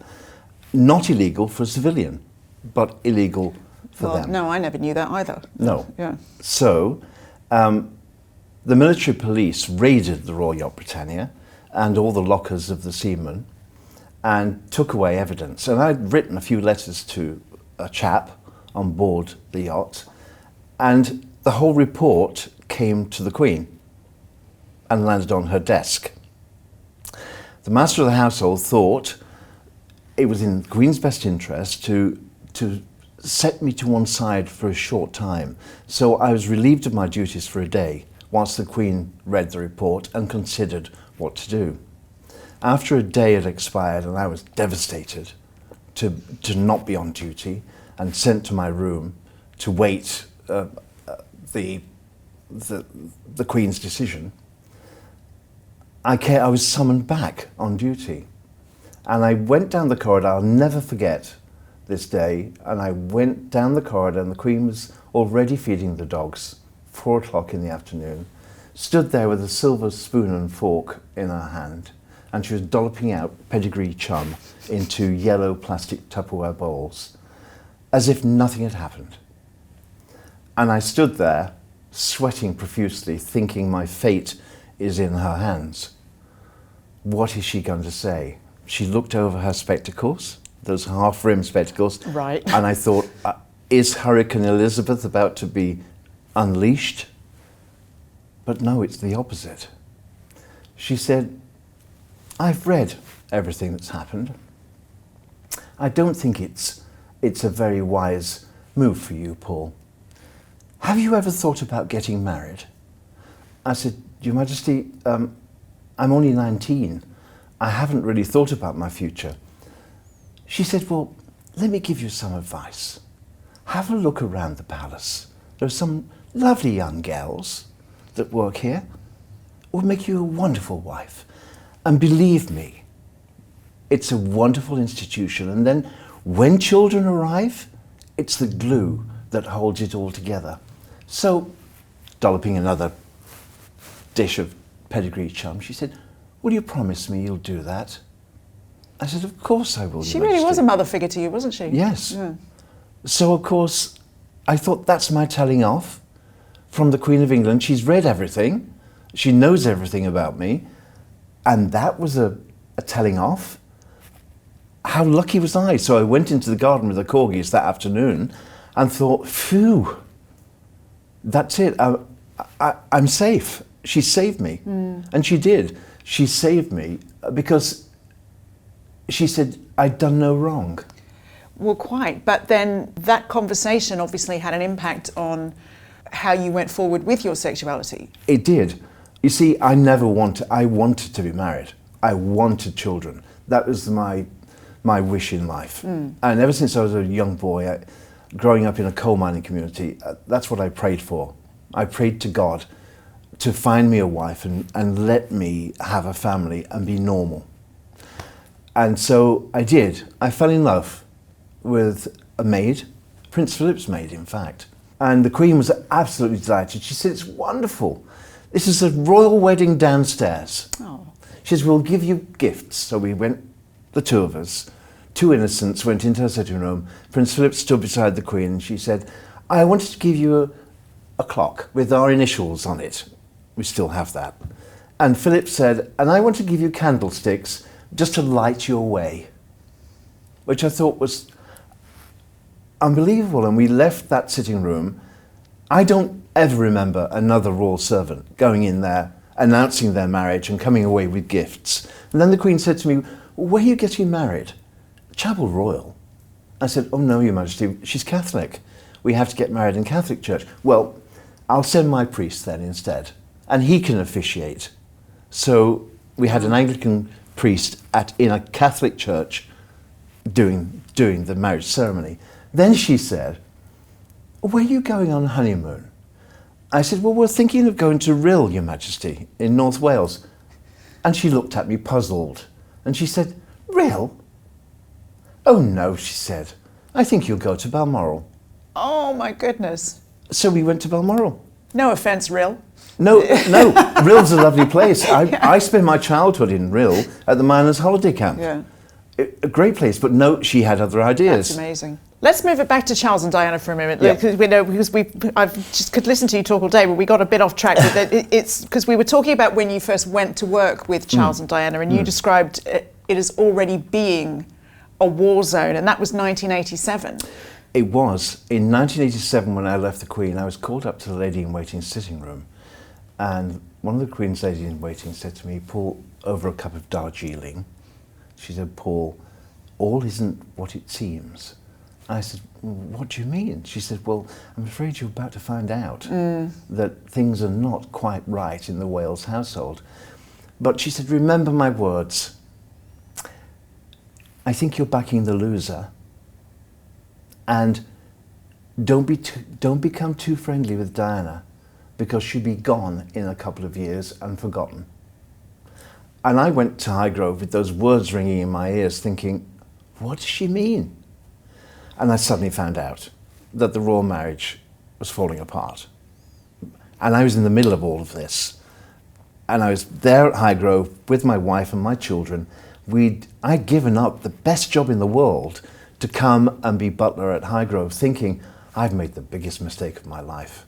I have really done the wrong thing. And at the time, there were people persuading me to stay with the Queen. And you know, my heart wanted to stay with the Queen. I loved the Queen. She was good with me. And I could see myself staying with her for the rest of her life. But I needed to do something for my family. And when I left the Queen, of course, I had to say to her, Your Majesty, I don't know how to tell you this. And she said, you don't have to. Charles has already discussed it with me. And you're leaving for the most honourable reasons, Paul. Think about it. You're leaving for your family to give them a better life in the countryside. It's no life to bring up a family in London. And think of this as well. When I'm dead and gone, Charles and Diana will be here, King and Queen, and you'll be back in this same place doing the same job. There was a lot of wrong predictions back in those days, weren't there? She thought they would work it out. Yeah, I guess, well, because duty, you know, that was her tradition and her way. This claim is astonishing, and I think a lot of people might struggle to believe it. Is it actually true that when Charles visited Diana in hospital after the birth of Prince Harry, he said to her, and I quote, well, at least I've got my heir and spare, and now I can return to Camilla. Yes. What kind of a person says something like that? A hard, cold, unfeeling person. Diana told me this story herself. And I told this story to Harry. Well, and I said, Harry, this is the truth. I'm going to tell you the truth. Do you want to hear it? And he said, yes. When did you tell Harry that? Just as you became engaged to Meghan Markle. Right, okay. So he wasn't very happy. I bet. Yeah. He said, is it true about the spare story? I said, yes, it's true, and let me tell you the story. And I told him the story, and he said, oh, why didn't you tell me that before? I said, because I couldn't get to you. You and William were taken away from my world when your mother died, and you were protected behind closed doors and police around you. They would never let me speak to you. Why did you want to tell William and Harry that? I wanted to tell them because I always said to everyone, I've always told the truth. The truth is the truth and cannot be changed. My mother always said, it's like a bottle of milk. The cream comes to the top. And if I witnessed it personally, it was part of my world too, I can tell that story. I told it also to protect Diana's legacy in a way. Because at the time, people didn't understand how much she was suffering. This is a time before mental illness. We knew about all of this. And she was suffering. And she didn't have any allies. Not really. Prince Philip tried. I mean, I have to say, I suppose it's probably fair to think that with everything we've talked about in Charles's life and the way he was brought up, that perhaps he had his own mental struggles as well, and maybe it's not fair to judge him on that one. No, maybe not. Yeah. But in that world, as the Queen Mother always said, well, Diana's such a silly girl. Doesn't she realise men have affairs? That's the mentality way back in the 1970s and 1980s within the royal family. You can't judge it on today's standards. You have to go back then to see how it was working. And it wasn't working back then. Diana was brought into that world, shoved in the deep end after the Balmoral test and told, you've got to swim or sink. And There's that's no way back. A lot of that is what Meghan has discussed in the past, isn't it? Let's talk about them, because you believe that Meghan Markle thought she was marrying into a sort of a starring role in the royal family, and then, but then it became apparent that Catherine, as the wife of William to the heir, was the real star wife, and then Yes. and she struggled with that. Yes, I don't think Meghan ever considered being a supporting actress. I think she wanted to be a star. You wrote in the book, if Harry's marriage were to flounder, which I believe may be inevitable, Yes. he will return to England. Why do you say inevitable? I think the two cultures which came together in the marriage of Harry and Meghan, there's a fault line down the middle of it. And I feel that will crack one day. Think about it. Harry came from this very busy world of the royal family with lots to do. Even in his spare time, he could play polo and do whatever he wanted. He sat in Montecito, twiddling his thumbs, thinking, what do I do next? What is my role? Where is my work? And I think that will wear thin in time. As Meghan rises in Netflix firmament into whatever she will do, fashion, beauty, whatever, jam, Politics, wine, maybe? politics, Yeah. marry a, well, eventually. I think it won't be enough for Meghan and it won't be enough for Harry. And she will just go off and her next step is a billionaire. Because she's got millions, so why not step up to a billionaire? And why not go for politics? Why not become governor of California? You will upset a lot of Sussex fans with that who really believe it's love's young dream and they're in it for life and they're happier out of the royal family and they're happier in California than ever before. Well, there are always two sides to a story. Yeah. And I listen to that regularly, but I know this young man. I know this young man. I was there. I met him when he was in his mummy's tummy. Yeah. She took her hand and put my hand on her tummy and said, you feel that? That's Harry. That's when I met him. I've watched him grow as a young boy. I know his makeup. I know what he likes and what he doesn't like. He's petulant in a way.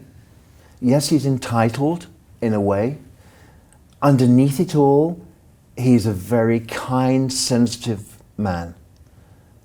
But I'm afraid that's been eclipsed by history and what's happened since. I truly believe that when he met Meghan, she whispered into his ear, a 36-year-old mature woman whispered into his ear, Harry, you and I could change the world. And I don't think he heard Meghan's voice. I think he heard his mother's voice. And that's what he was searching for. He was searching for the love which he had with his mother. Wow. Do you foresee, on the day of the ascension of William to be king, that he will strip Harry and Meghan of their titles? That's interesting, isn't it? I've thought about that, but that would only make Meghan a princess. Right. Because the royal titles were bestowed on Meghan and Harry by the Queen. The Queen gave them the dukedom of Sussex. which made Meghan a duchess. That is a gift, a royal gift. That can be taken away. What can't be taken away is the title prince. Harry was born a prince. So if the titles Duke and Duchess were taken away from Meghan and Harry, Meghan would become Princess Meghan. Right. What's the worst of the two evils? What do you think? I think that William should leave well alone. It's done. He might have a lot on. Yeah. Yeah, it was the Queen's gift, and it should be kept. They shouldn't be able to use it for commercial gain, as the Queen wished, but leave well alone. Okay, let's move on. I want to talk about, one of the most defining days of your life, as well as many people's, is the awful day when Diana passed away. How did you find out what had happened to her? And you received a call from Charles not long after. Originally, we'd come back from the theatre, we'd been to see a show or something, and the telephone rang, late at night, come midnight. It was Lucia Fletcher-Lima, the Brazilian ambassador's wife in London. She was a very good friend of Diana's. She said, CNN have just reported that Diana's been in a road traffic accident in Paris. Can you find out about it, Paul? Because she's changed her number again. So the princess always changed her mobile number. So I rang her mobile number and it just rang out. And I thought, that's odd, because she always had this phone with her. Back in the day when we didn't all have mobile phones, only a certain few. So I thought, now, how am I going to find out about this? So I went up to the office, which is just yards away. And by that time, our controller, Michael Gibbons, and Jackie Allen, the princess's PA, had arrived, and they were all concerned. We had a call from Balmoral about 3 a.m. to say that the princess had been in an accident. She was hurt, but she was fine. She was alive. This is at 3 a.m. So I thought, right, if she's incapacitated, I need to get to her. I need to look after her. She's not going to be good by herself. So I went to her room and I packed some things which I thought she might need from her suite of rooms. I packed a small bag for myself, had a shower, and by the time I got back to the office at 5 o'clock, we'd heard news from Balmoral that the accident was more serious than first thought. And by 6 o'clock, Jackie Allen came through the room and she said, Paul, I've got some very bad news to tell you. You're going to have to listen to what I'm saying to you very carefully. So I sat down and she said, Diana's dead. It just didn't register. Didn't register at all. I said, what do you mean? What do you mean, dead? She said, Paul, she's passed away. It still didn't register. And then I saw the room sort of disappearing. It's like everyone in it was just going down a corridor, and I'm thinking, what's happening? What is happening? And eventually the penny dropped. And of course, I was beside myself. So I said, you know what? There's even more reason for me to go to Paris now. I need to contain this situation. I need to take care of her. I know how to do it. So let me go. So they booked me a flight to Paris. The first flight in the morning, it was 7 a.m. from Heathrow. And Michael Gibbons, our controller, said, you can't go alone. Take Colin with you, our driver. He will make sure that the path is clear and you can go with him. So I went with Colin. And Colin Tebbett was the most incredible help on that day. He really did. He looked after me and everything else, because I needed looking after as well. Yep. We got there to Paris, we got to the ambassador's residence, then we went to the hospital, and I saw two gendarmes standing beside a door, and I thought, that's obviously where she is. I went into a side room with an Anglican priest and a Catholic priest, and they were in prayer with a nun. And the little Nurse Humber, she said to me, hold my hand in broken French, and I'll take you in to see her. And that's when I went into the room. A most unbelievable experience, which I think now is part of someone else's life. I can't associate with it anymore because It's so far in the past, and yet I was there. It's like a dream. Yeah, I will never forget standing there, holding her hand, and she was warm. Not like my mother, who was like a marble statue, because she died the year before, but she was warm, and I kept begging her to wake up. I said, please wake up, wake up, wake up. This is all a bad dream, just wake up. And I often have that dream. It's astonishing. I often have that dream. Really? Yeah, I do. So when we got back to London, I sent a message to the Queen at Buckingham Palace and said that all had gone well, because Charles had rung me in the hospital. What did he say? He said, we're all worried about you, Paul. Are you okay? I said, I'm fine, Your Royal Highness. William and Harry send their love, and the Queen's awfully concerned. Are you sure you're okay? I said, yes, I'm fine. I'm doing my job. I'm doing what I know, what I do best. Oh, well, we'll see you this afternoon. We're coming on the plane with Jane and Sarah, and you'll come back with us, won't you? I said, well, that's very kind of you, thank you. I thought, well, it's better than going back on a commercial flight. At least they took me home. But then what was it like? Because obviously that's a great kindness, and that's wonderful to hear, but all of a sudden, not only have you lost somebody who was a friend and a confidant, someone who you were intimately involved in a working relationship, but you lost your job. Your family lost their home. It just feels so... I didn't realise that at the time. Yeah. My concern was to take care of her, to keep her safe and make sure no peeping eyes got to her. It was a very strange situation. I just wanted to pick her up and keep her safe. And when we came home, I told the Queen all of this, of course. I had a debriefing with her at Buckingham Palace. It's difficult to say that, isn't it?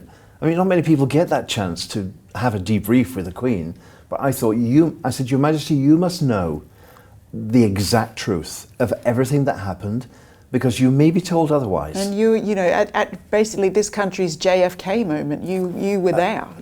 I was there. Yeah. I wasn't there at the accident, but I was there shortly after. And that's when the Queen gave me a start warning, and she said, Paul, do be careful. There are forces at work in my country of which even I have no knowledge. What does she mean by that? You don't actually ask the Queen, well, what do you mean by that? Yeah. Could you explain that a bit more? I suddenly thought, you're talking about MI5 and MI6, aren't you? But I can't pursue this conversation any further. We both knew what we were talking about. What do you make of the conspiracies that haunt this tragic event? Yes, there'll always be conspiracy theories. They'll always be there. But you know what? How could anyone determine that Diana and Dodi would be in that car, in that tunnel, at that time, for it to be premeditated? You can't. Okay, well, let's get some of the other wild things that get speculated on. Was Diana pregnant with No. Dodi's baby? No. When she died, no. Was she engaged to Dodi? No. Do you believe she was murdered? No. I believe it's a tragic accident. I think because she was so loved, because she was 36, most beautiful woman in the world, with 2 young children, I think we want to believe it was conspiracy theory. But I've seen nothing in my life that tells me that it was a premeditated murder. No. And who would sign that declaration? Who would sign that off and say, go and kill Diana, my signature? Nobody. No. She's the mother of the future king. No.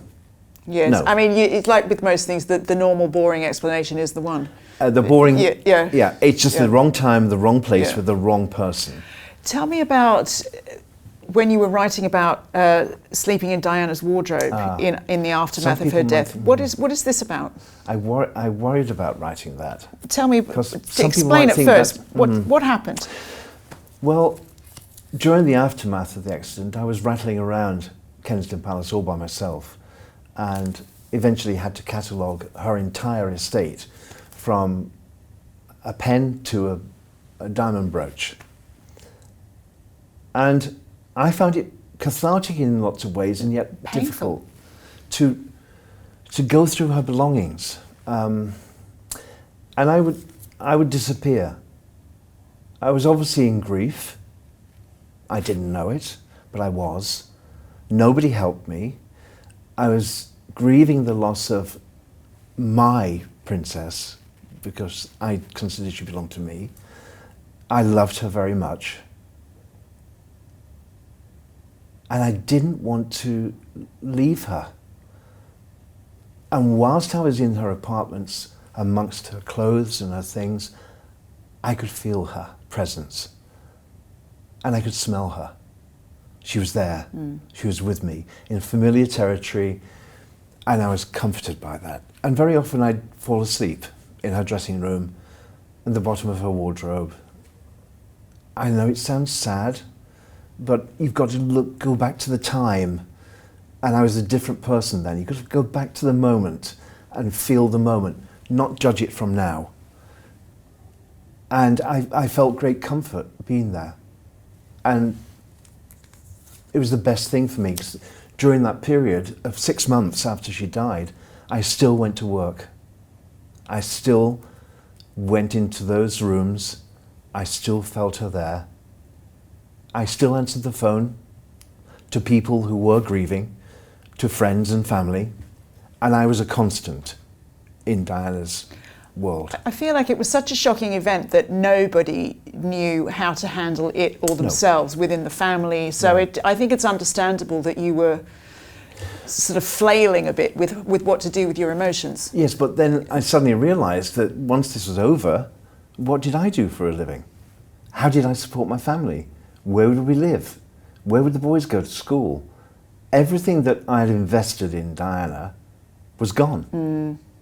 I had to start anew. When I went to Buckingham Palace to receive my Royal Victoria Medal from the Queen, I stood in front of her and she pinned it to me and she said, "Well, what are you going to do now?" And I said, "I could come back to you, Your Majesty." And she said, "That's not the answer, Paul." And it wasn't the answer, because suddenly I was known. And to do my job, I had to be invisible. And when I did my job with the Queen, no one knew who I was. When I did my job with Diana, nobody knew who I was. It wasn't until after that event that people began to find out who I was. But It spoiled my world, really. But you did reinvent. I had to. And you know, on a lighter note, you even have taken part in reality shows. I'm a Celebrity, Get Me Out of Here twice in 2020, Well, I'm gonna 2004 and 2022. 3 times. 3 times. Because I did it for Australia. You never saw that version. Okay, gosh, that the Aussies, you didn't tell me about this.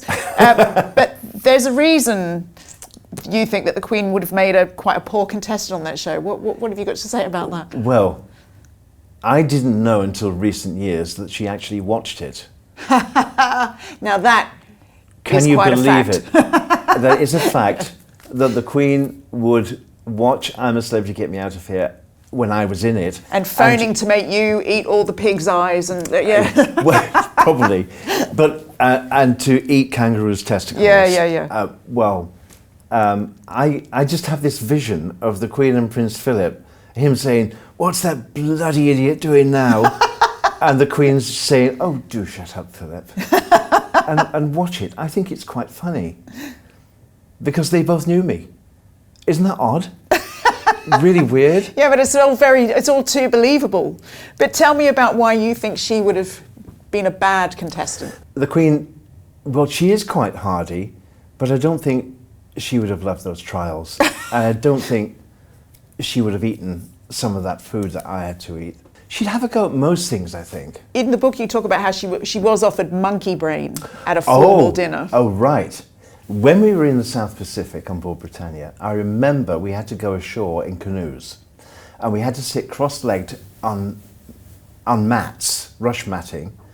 And I saw this monkey head going towards the Queen, and I thought, there is no way that she's going to eat that. It's Raiders of the Lost Ark. It is Raiders of the Lost Ark. They presented her with monkey brains. And the way she did it was she pokes things and cut them up into small pieces and move them around a bit, it makes it look as if someone's attempted to eat it. And then she was given the drink, of course, the Maori drink, but it just barely touched her lips. She didn't take a huge gulp. And I regularly took Imodium. We took Imodium on all royal tours, and everybody was very wise. Was well serviced. Yeah. My final question for you, Paul Burrell. Oh. Did the Queen really like marmalade, or was she just being nice to Paddington? She loved marmalade. Do you know there's been a report recently? Did she have a favourite brand? Yes. Yeah? You know, I read something recently that the Queen loved a croque monsieur for breakfast. Oh. Really? I never saw one in my lifetime.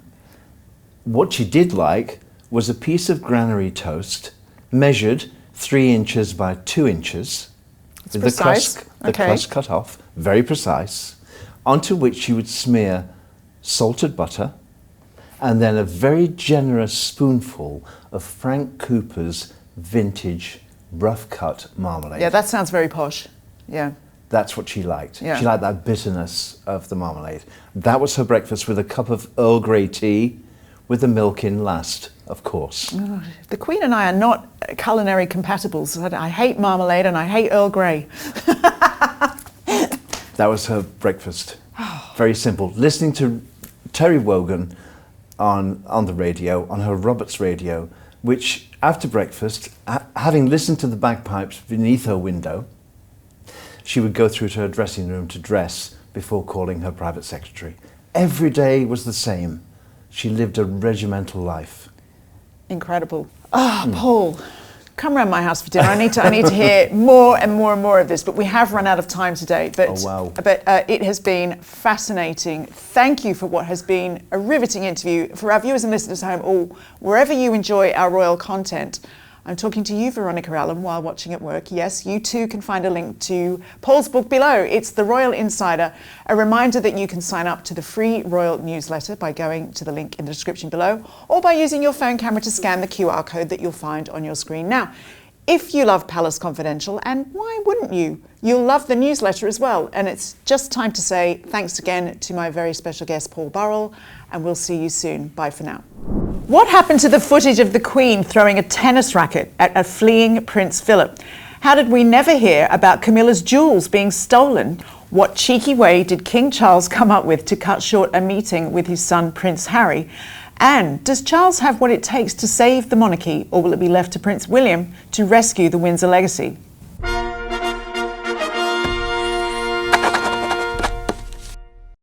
Hello, I'm Jo Elvin and welcome to a very special episode of Palace Confidential Authorised, where we explore the latest, most jaw-dropping royal books in the company of their most intriguing authors. Today, we have none other than Robert Jobson, who was dubbed the godfather of royal reporting, no less, by the Wall Street Journal. Robert has been covering the British royal family for over 35 years and is also a best-selling author and award-winning correspondent who in 2005 broke the world exclusive of the engagement of the then Prince Charles to Camilla Parker Bowles, which earned him the Scoop of the Year. Robert, welcome. Thanks for being here. Now, Robert's latest book, The Windsor Legacy, A Royal Dynasty of Secret Scandal and Survival, delves into the DNA of the Windsor reign and asks what needs to change in order for the house to stand. But before that, if you haven't already, please do consider subscribing to the Daily Mail Royals YouTube channel. What's in it for you, you say? Well, let me tell you, that is how you ensure you are up to date with all our exclusive content as soon as it's released. Palace Confidential, Reading the Royals, Acting Royal, Royal Walks, all the good stuff. But there's even more. If you want the free Palace Confidential newsletter to land in your inbox every Thursday, just scan the QR code on your screen now with your camera phone, or if you're watching on a phone right now, just click the handy link below. All bases covered, you see. Right, Robert, you make the point that the British royal family has all the appearance of power without holding any of the power. So how crucial is that to its survival?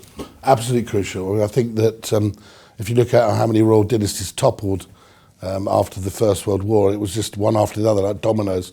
George V managed to realise that he had to change the name of the royal house from Saxe-Coburg-Gotha to Windsor, a very English-sounding name at the behest of Lloyd George and Stan Fordham. He realised that when there were Gotha bombers going across London, and even in the First World War, they had to do something about it. There's a lot of anti-German feeling. And so that showed that he was able to adapt. Things were brought in, like, the Remembrance Sunday. All of these things all started to come in. And that was central to the royal family, connecting with the British people, as well as being a quasi-political institution, which it is. The reality here, though, with the book, when I started writing it, was, I wanted to do 100 years since the birth of the Queen. So 1926, it wasn't the start of the Windsor dynasty. That started in 1917.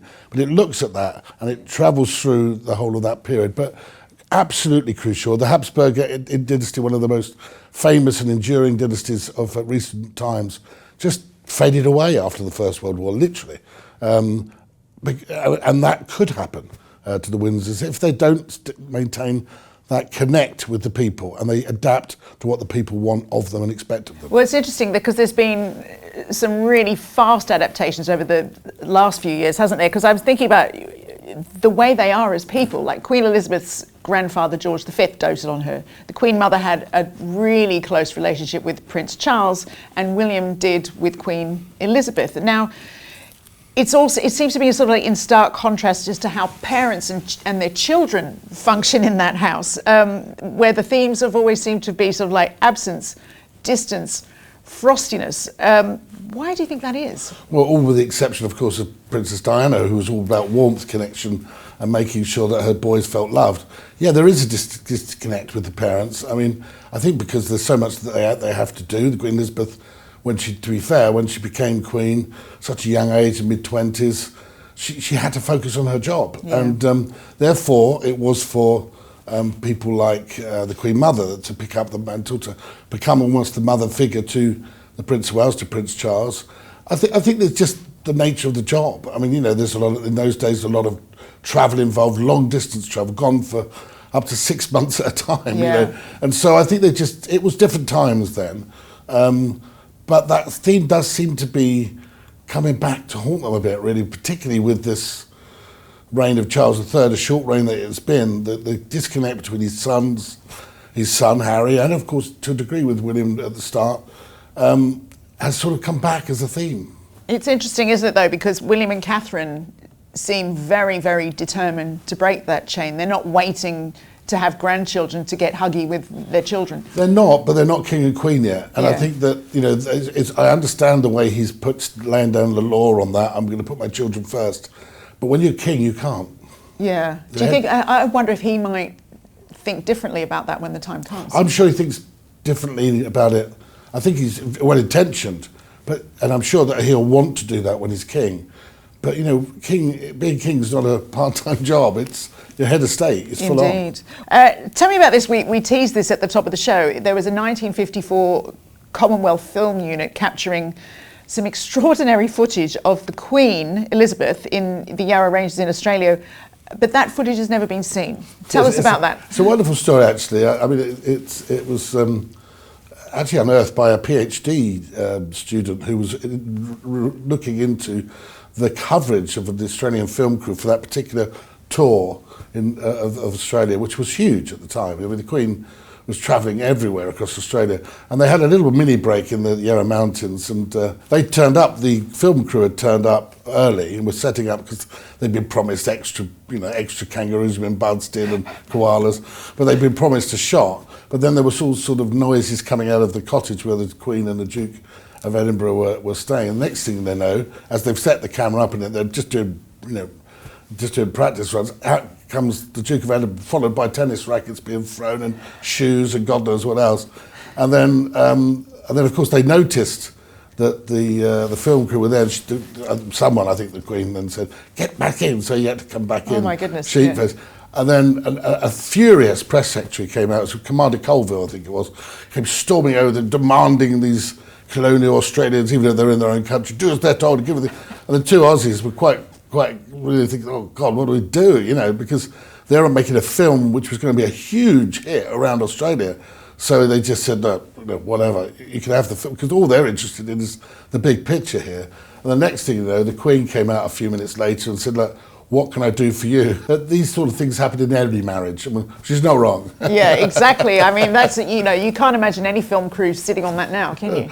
Well, I shouldn't think so, but no. I think it would have gone around the world before they'd even gone inside. Exactly, yeah. Well, in 1969, on an American network, NBC, Philip claimed the royal family was broke.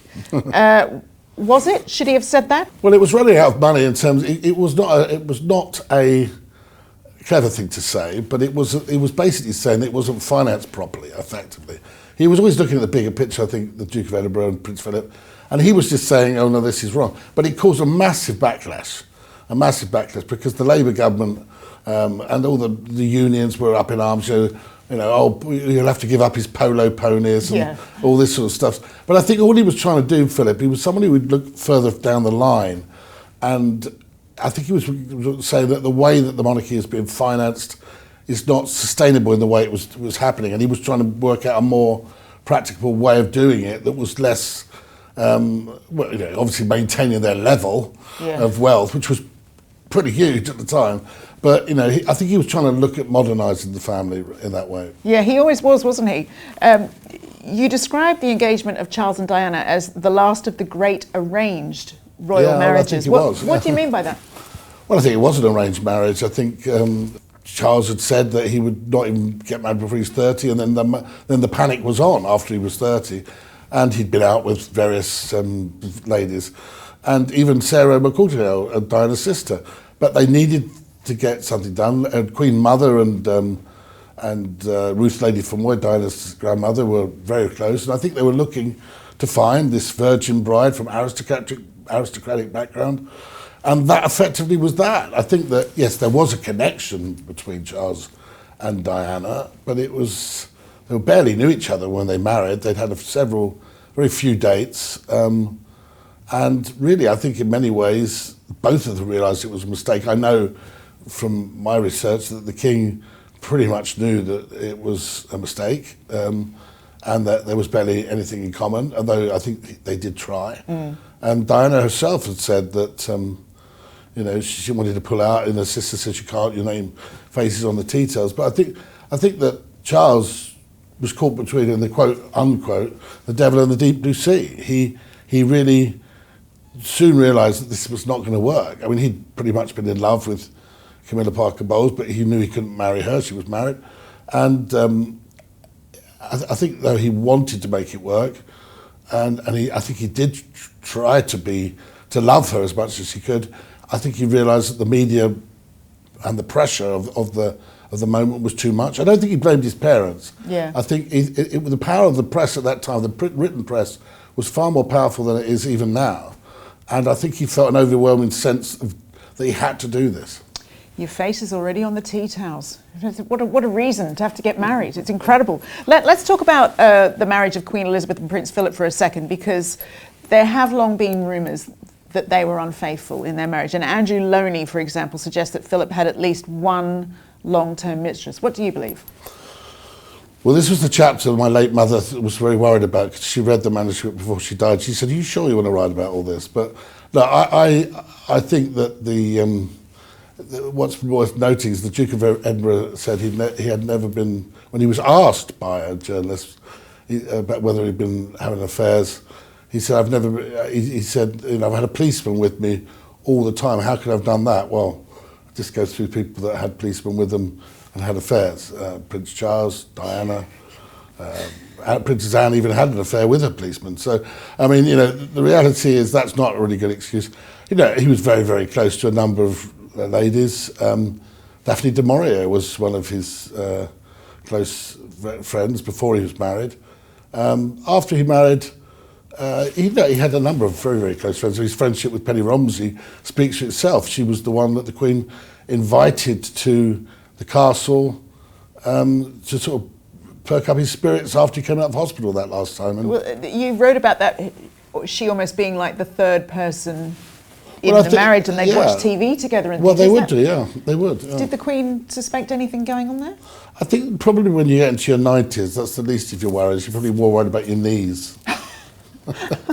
Okay, and what do you think then was Prince Philip's secret to having such a successful marriage? You know, according to the wife of a senior courtier. This actually is so funny because he said to a friend of mine who was a senior courtier, is now a diplomat, he said he has a very beautiful wife, and the Duke would flirt outrageously with any beautiful woman. And say, well, you know, what on earth are you doing with him? He's punching away about his weight and all this sort of thing. But then the Duke, when they were asked about the secret of successful marriage, the Duke said spend lots of time apart and have different interests. It's true. I think it's true. Well, he was married a long time, wasn't he? Well, who am I to say? I've been married 4 times. And what's your secret? To keep running. Well, you write about how the warring relationship between Charles and Diana affected William and Harry. I mean, clearly it would, but how much do you think it affects them still today? No, I think it must still affect them still today in terms of the way they gauge their own relationships and the way they establish their own relationships, what they see as important. Probably maybe a little less for Harry, although no one seemed to explain to Harry what was going on at the time, which would have been nice, I would have thought, because they were all confiding in William and he was getting all this extra pressure, but at least he knew what was going on. Yeah. Harry was kept in the dark because he was quite young. But yeah, I'm sure it would have impacted upon them. And one thing that William has been able to gain, I think, by his relationship with Catherine is another family, a more stable middle-class family, which has got siblings and mum and dad to stay together, very different to what his parents had to experience.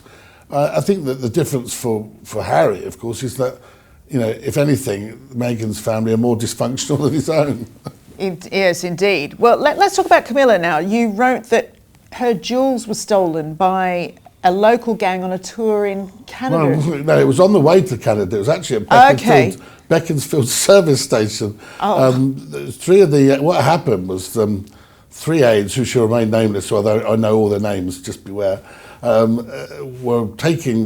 were part of the entourage, and they stopped up en route to the RAF station with all the jewels in the bag, and 2 of them wanted to go and have a cup of coffee, so they stopped off, had a cup of coffee, leaving one of them to stand, you know, with a car. But that person, being a smoker, just wandered off and had a smoke.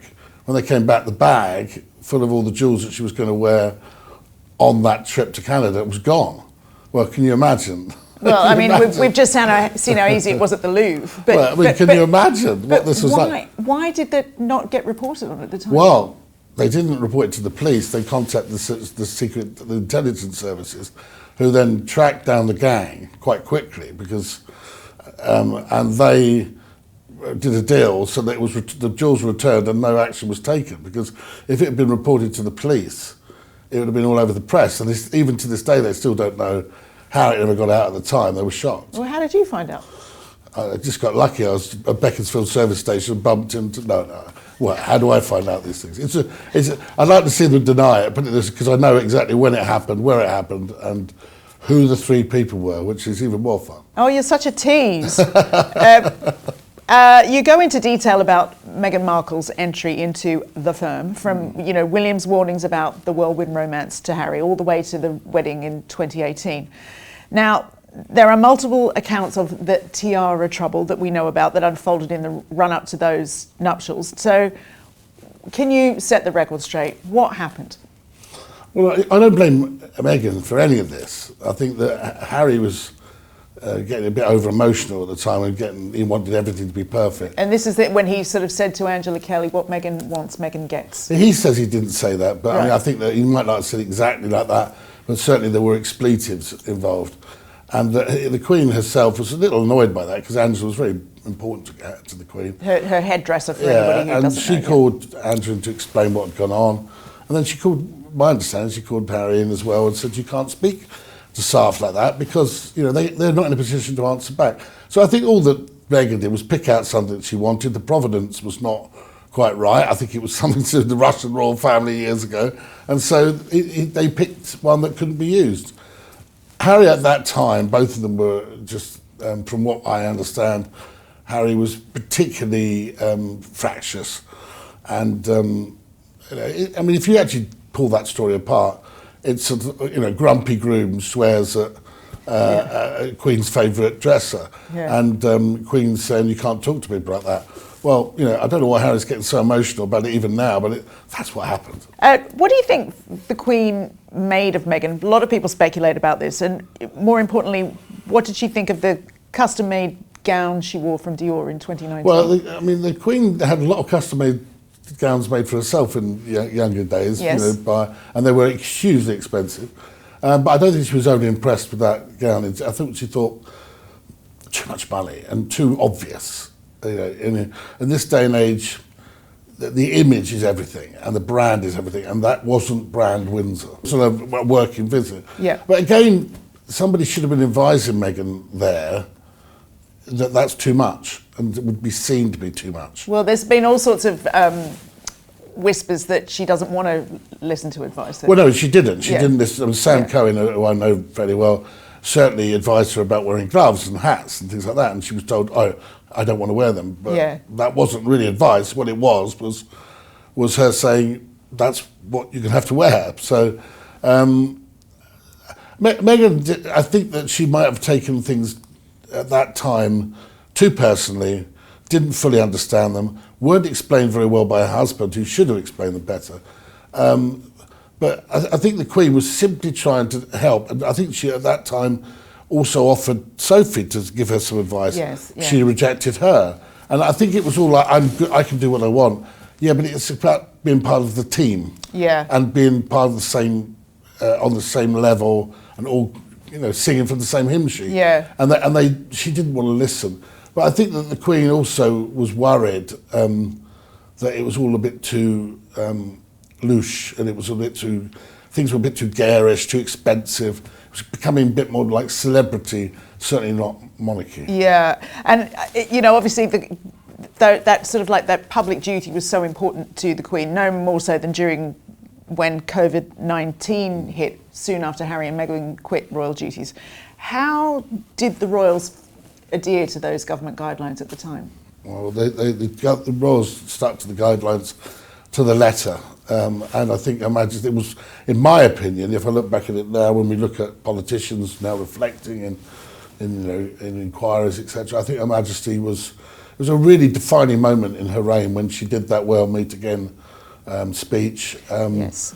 I actually think that gave people so much more confidence and belief. If you remember back to those, there was incredibly uncertain times, very scary times, and I think she said, "No, we will get through this." And by doing that, she led by example, even to the extent that they adhered to the rules, for the funeral of her beloved husband. And at a time when that's the image that sticks with me. And that image of her on her own with the mask on, as she looks back and reflects about the life with Philip, the ups and downs, the tennis rackets to everything else. This is a man who was totally dedicated. Whether or not he was unfaithful, I don't know. She knows that in terms of his loyalty and determination to serve the crown, and her trust that she had his complete trust, and she was the one person on the planet that she could trust. So really, it was a moment of real great sadness when she was sitting alone, I thought, and when we found out later that the Prime Minister was having parties. Yeah, it's interesting, isn't it? Because Prince Philip passed away in April 2021, not long after that very famous Oprah interview that Harry and Meghan sat down for. Now, you recount the last conversation between Charles and his father before he passed away. What did Prince Philip say, and what does it tell us about the man behind the title? Charles, at this stage, remember they'd had a very, very difficult relationship, Charles and the Duke of Edinburgh, over the many, many years. But I think towards the end, there was certainly a rapprochement. There was at least an understanding for the other's point of view. And I think that Charles began to sort of get what his father had sort of tried to instill, that still in him, to be king. And Charles would say, "Well, we're going to have to plan for your 100th birthday." And of course, by this stage, he's 99, he's deaf. And he said, what? And he said, "Speak louder, speak louder." He said, "We're going to have to start planning for your 99th birthday." He said, "Well, I've got to get there first. And of course, that's the last thing he said to him. He said, I've got to get there. And the prince, or the king, then said, I knew you'd say that. I knew you'd say that. I don't think the last thing that Philip would have ever wanted was a big celebration of his 100th birthday. He hated it. He hated celebration. He hated it all being on him. And he would have been, I think, relieved. I think someone said, well, you're coming up to your 100th birthday. You're only going to be as old. You're going to beat the record of the Queen Mother if you carry on like this. He said, I can't think of anything worse. I think we would have loved it. But how do you think his death impacted the Queen, and who would have been there for her during those early days? Well, even at 99, even he wasn't a particularly big man, but even at 99, he was still feared by all the courtiers. If he could be quite blunt in what he was saying. And he was always the Queen's liege man. He was always there. And I think that she always knew he had her back, that anybody was not going to take advantage of her. And also he would speak frankly to her, I assume. Oh, without doubt. The only one who could probably, but he was the pater familiaris of the family as well. He was the male figure. And so all of them had to be in order. When he was gone, that passed to Charles, really, as that figure. And I think really at that moment, the Queen felt, okay, it's my turn to step back a little bit. And when all this Harry stuff was going on, she would pass it. She'd say, I hear what you said, but really it's for your father. Talking of Godfather, this is like the scene in The Godfather when he's Michael, Michael's the Godfather now. It's that moment of the passing.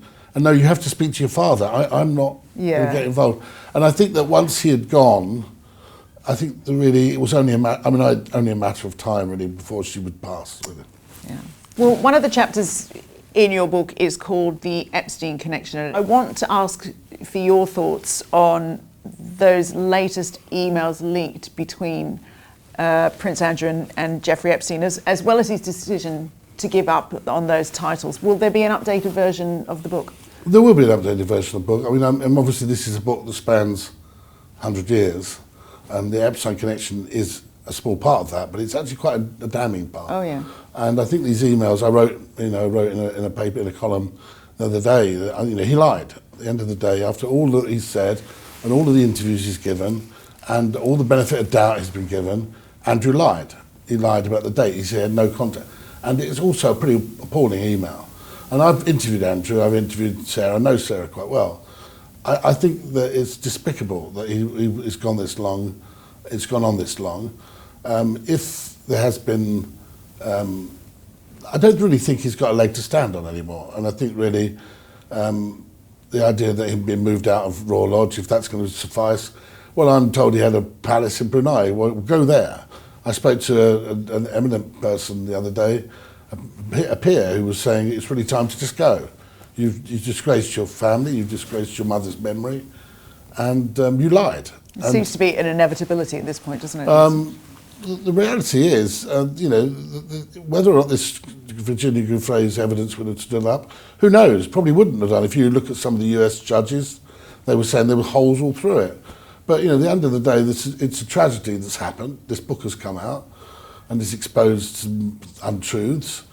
And really, I think it's now time that Andrew did the decent thing and found somewhere else to go. But who would have him? Maybe this supposed palace in Brunei, would he be welcomed into somewhere like that? Probably. Right. I mean, he owns it. They gave it to him. Look, my view is the one place he won't be going is to America. Yeah. I think we can all be certain of that. Now, you also write about the party that Andrew threw at Sandringham for Ghislaine Maxwell's 39th birthday in 2000. But there was some rather, I use the word hesitantly, interesting party favours in the bathrooms.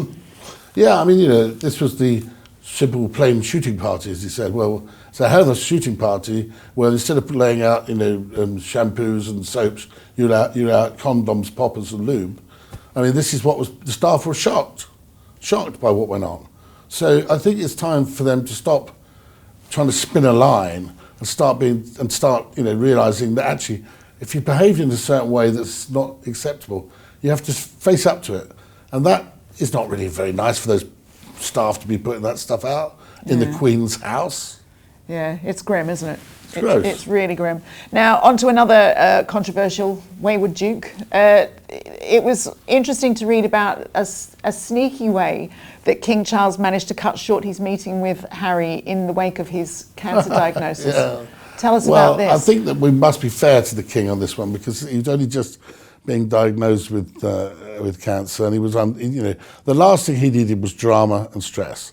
Well, obviously he passed the news on to his family and his Prince William, and Harry, he obviously passed the news on that he had cancer. Well, Harry, within a whisker, and if this had been my son, I would have probably been quite happy, I suppose. But he just got on the plane and came straight over to see his dad, and I think probably many people say that's the natural thing. I mean. But I think that the King and others had just about had enough of Harry by this time and didn't really trust him. So the meeting was cut short when somebody came in and said, "Oh, it's now time for your treatment, sir. A procedure, sir." Yeah. And then Harry had to go. There was no procedure. Oh, really? Right. Yeah. Charles got on the helicopter to Norfolk, to Sandringham, and if Harry had expected to spend the weekend with his dad, he got 20 minutes. Well, yeah, as you say, I mean, there's got to be some understanding for the King in that circumstance. The last thing he would have wanted to do is start talking about problems in the family. Why didn't Meghan do this? Why didn't William do that? Look, the man had just been diagnosed with cancer. So actually, if the medical staff felt it was right to say there was an intervention, maybe they felt there needed to be an intervention for his medical health. Well, and you call out the so-called Sussex squad in your book. They're describing fans of Harry and Meghan as toxic trolls who hurl abuse at William and Catherine, as well as anyone who dares to question Harry and Meghan. Now, do you have a message for these trolls? No, really. I think they're despicable, appalling human beings, if that's what they are. I think the way they picked on the Prince and Princess of Wales during her illness was utterly deplorable. Yeah. If they think they're human beings doing things like that, then, I think it was John Lennon said, instant karma's going to get you. I mean, if you call out and revel in other people's discomfort like that, then somewhere on the line, the karma's going to get you. Well, and in the chapter The Silent Threat, you write, in 2025, the monarchy stands at a crossroads. Its survival hinges on balancing tradition with modern expectations. So in your opinion, does King Charles have what it takes to take the monarchy forward? What I'd say is that Charles hasn't got the time. He's a man living with cancer. To change this monarchy around would require more time, and I sadly don't think the King will have that time. And so the role of transforming the monarchy into a 21st century institution fit for purpose will fall upon Prince William. Wow. And so how do you see that going? Is there a reason for fans of the monarchy to be optimistic? No, we don't know. The truth is that for a monarchy to survive, it has to have the trust of the people.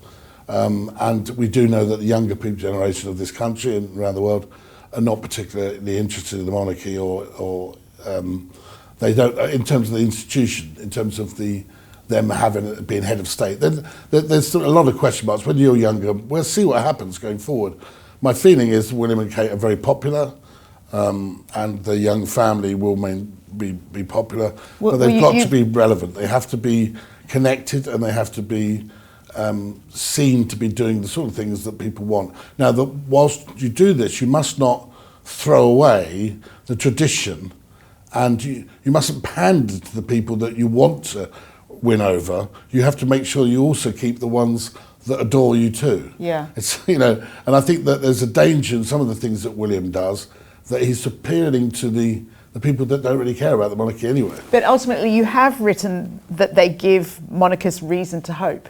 Without doubt. Yeah. Without doubt. I think that Catherine in particular is an absolute jewel in the royal family. I think that, this is a girl that comes from a family that know what a mortgage is, and I think that will help, because with the greatest will in the world, William will not understand that. Diana tried to teach the other side of the world, or other side of things. Yeah. George, Charlotte and Louis, although they're lovely children, all born princes and princess, Catherine is crucial to making sure that the family keeps its it keeps its balance, it keeps its harmony, but also keeps its connection with real people. Yeah, indeed. This has been a fascinating interview. I could talk about this all day with you, but that is all we have time for now. But thank you, Robert. For our viewers and listeners at home, you will find a link below to Robert's latest book, The Windsor Legacy, a royal dynasty of secret, scandal and survival. Thank you, Robert, for what was a truly riveting interview. And as always, wherever you are, thank you for watching. Goodbye.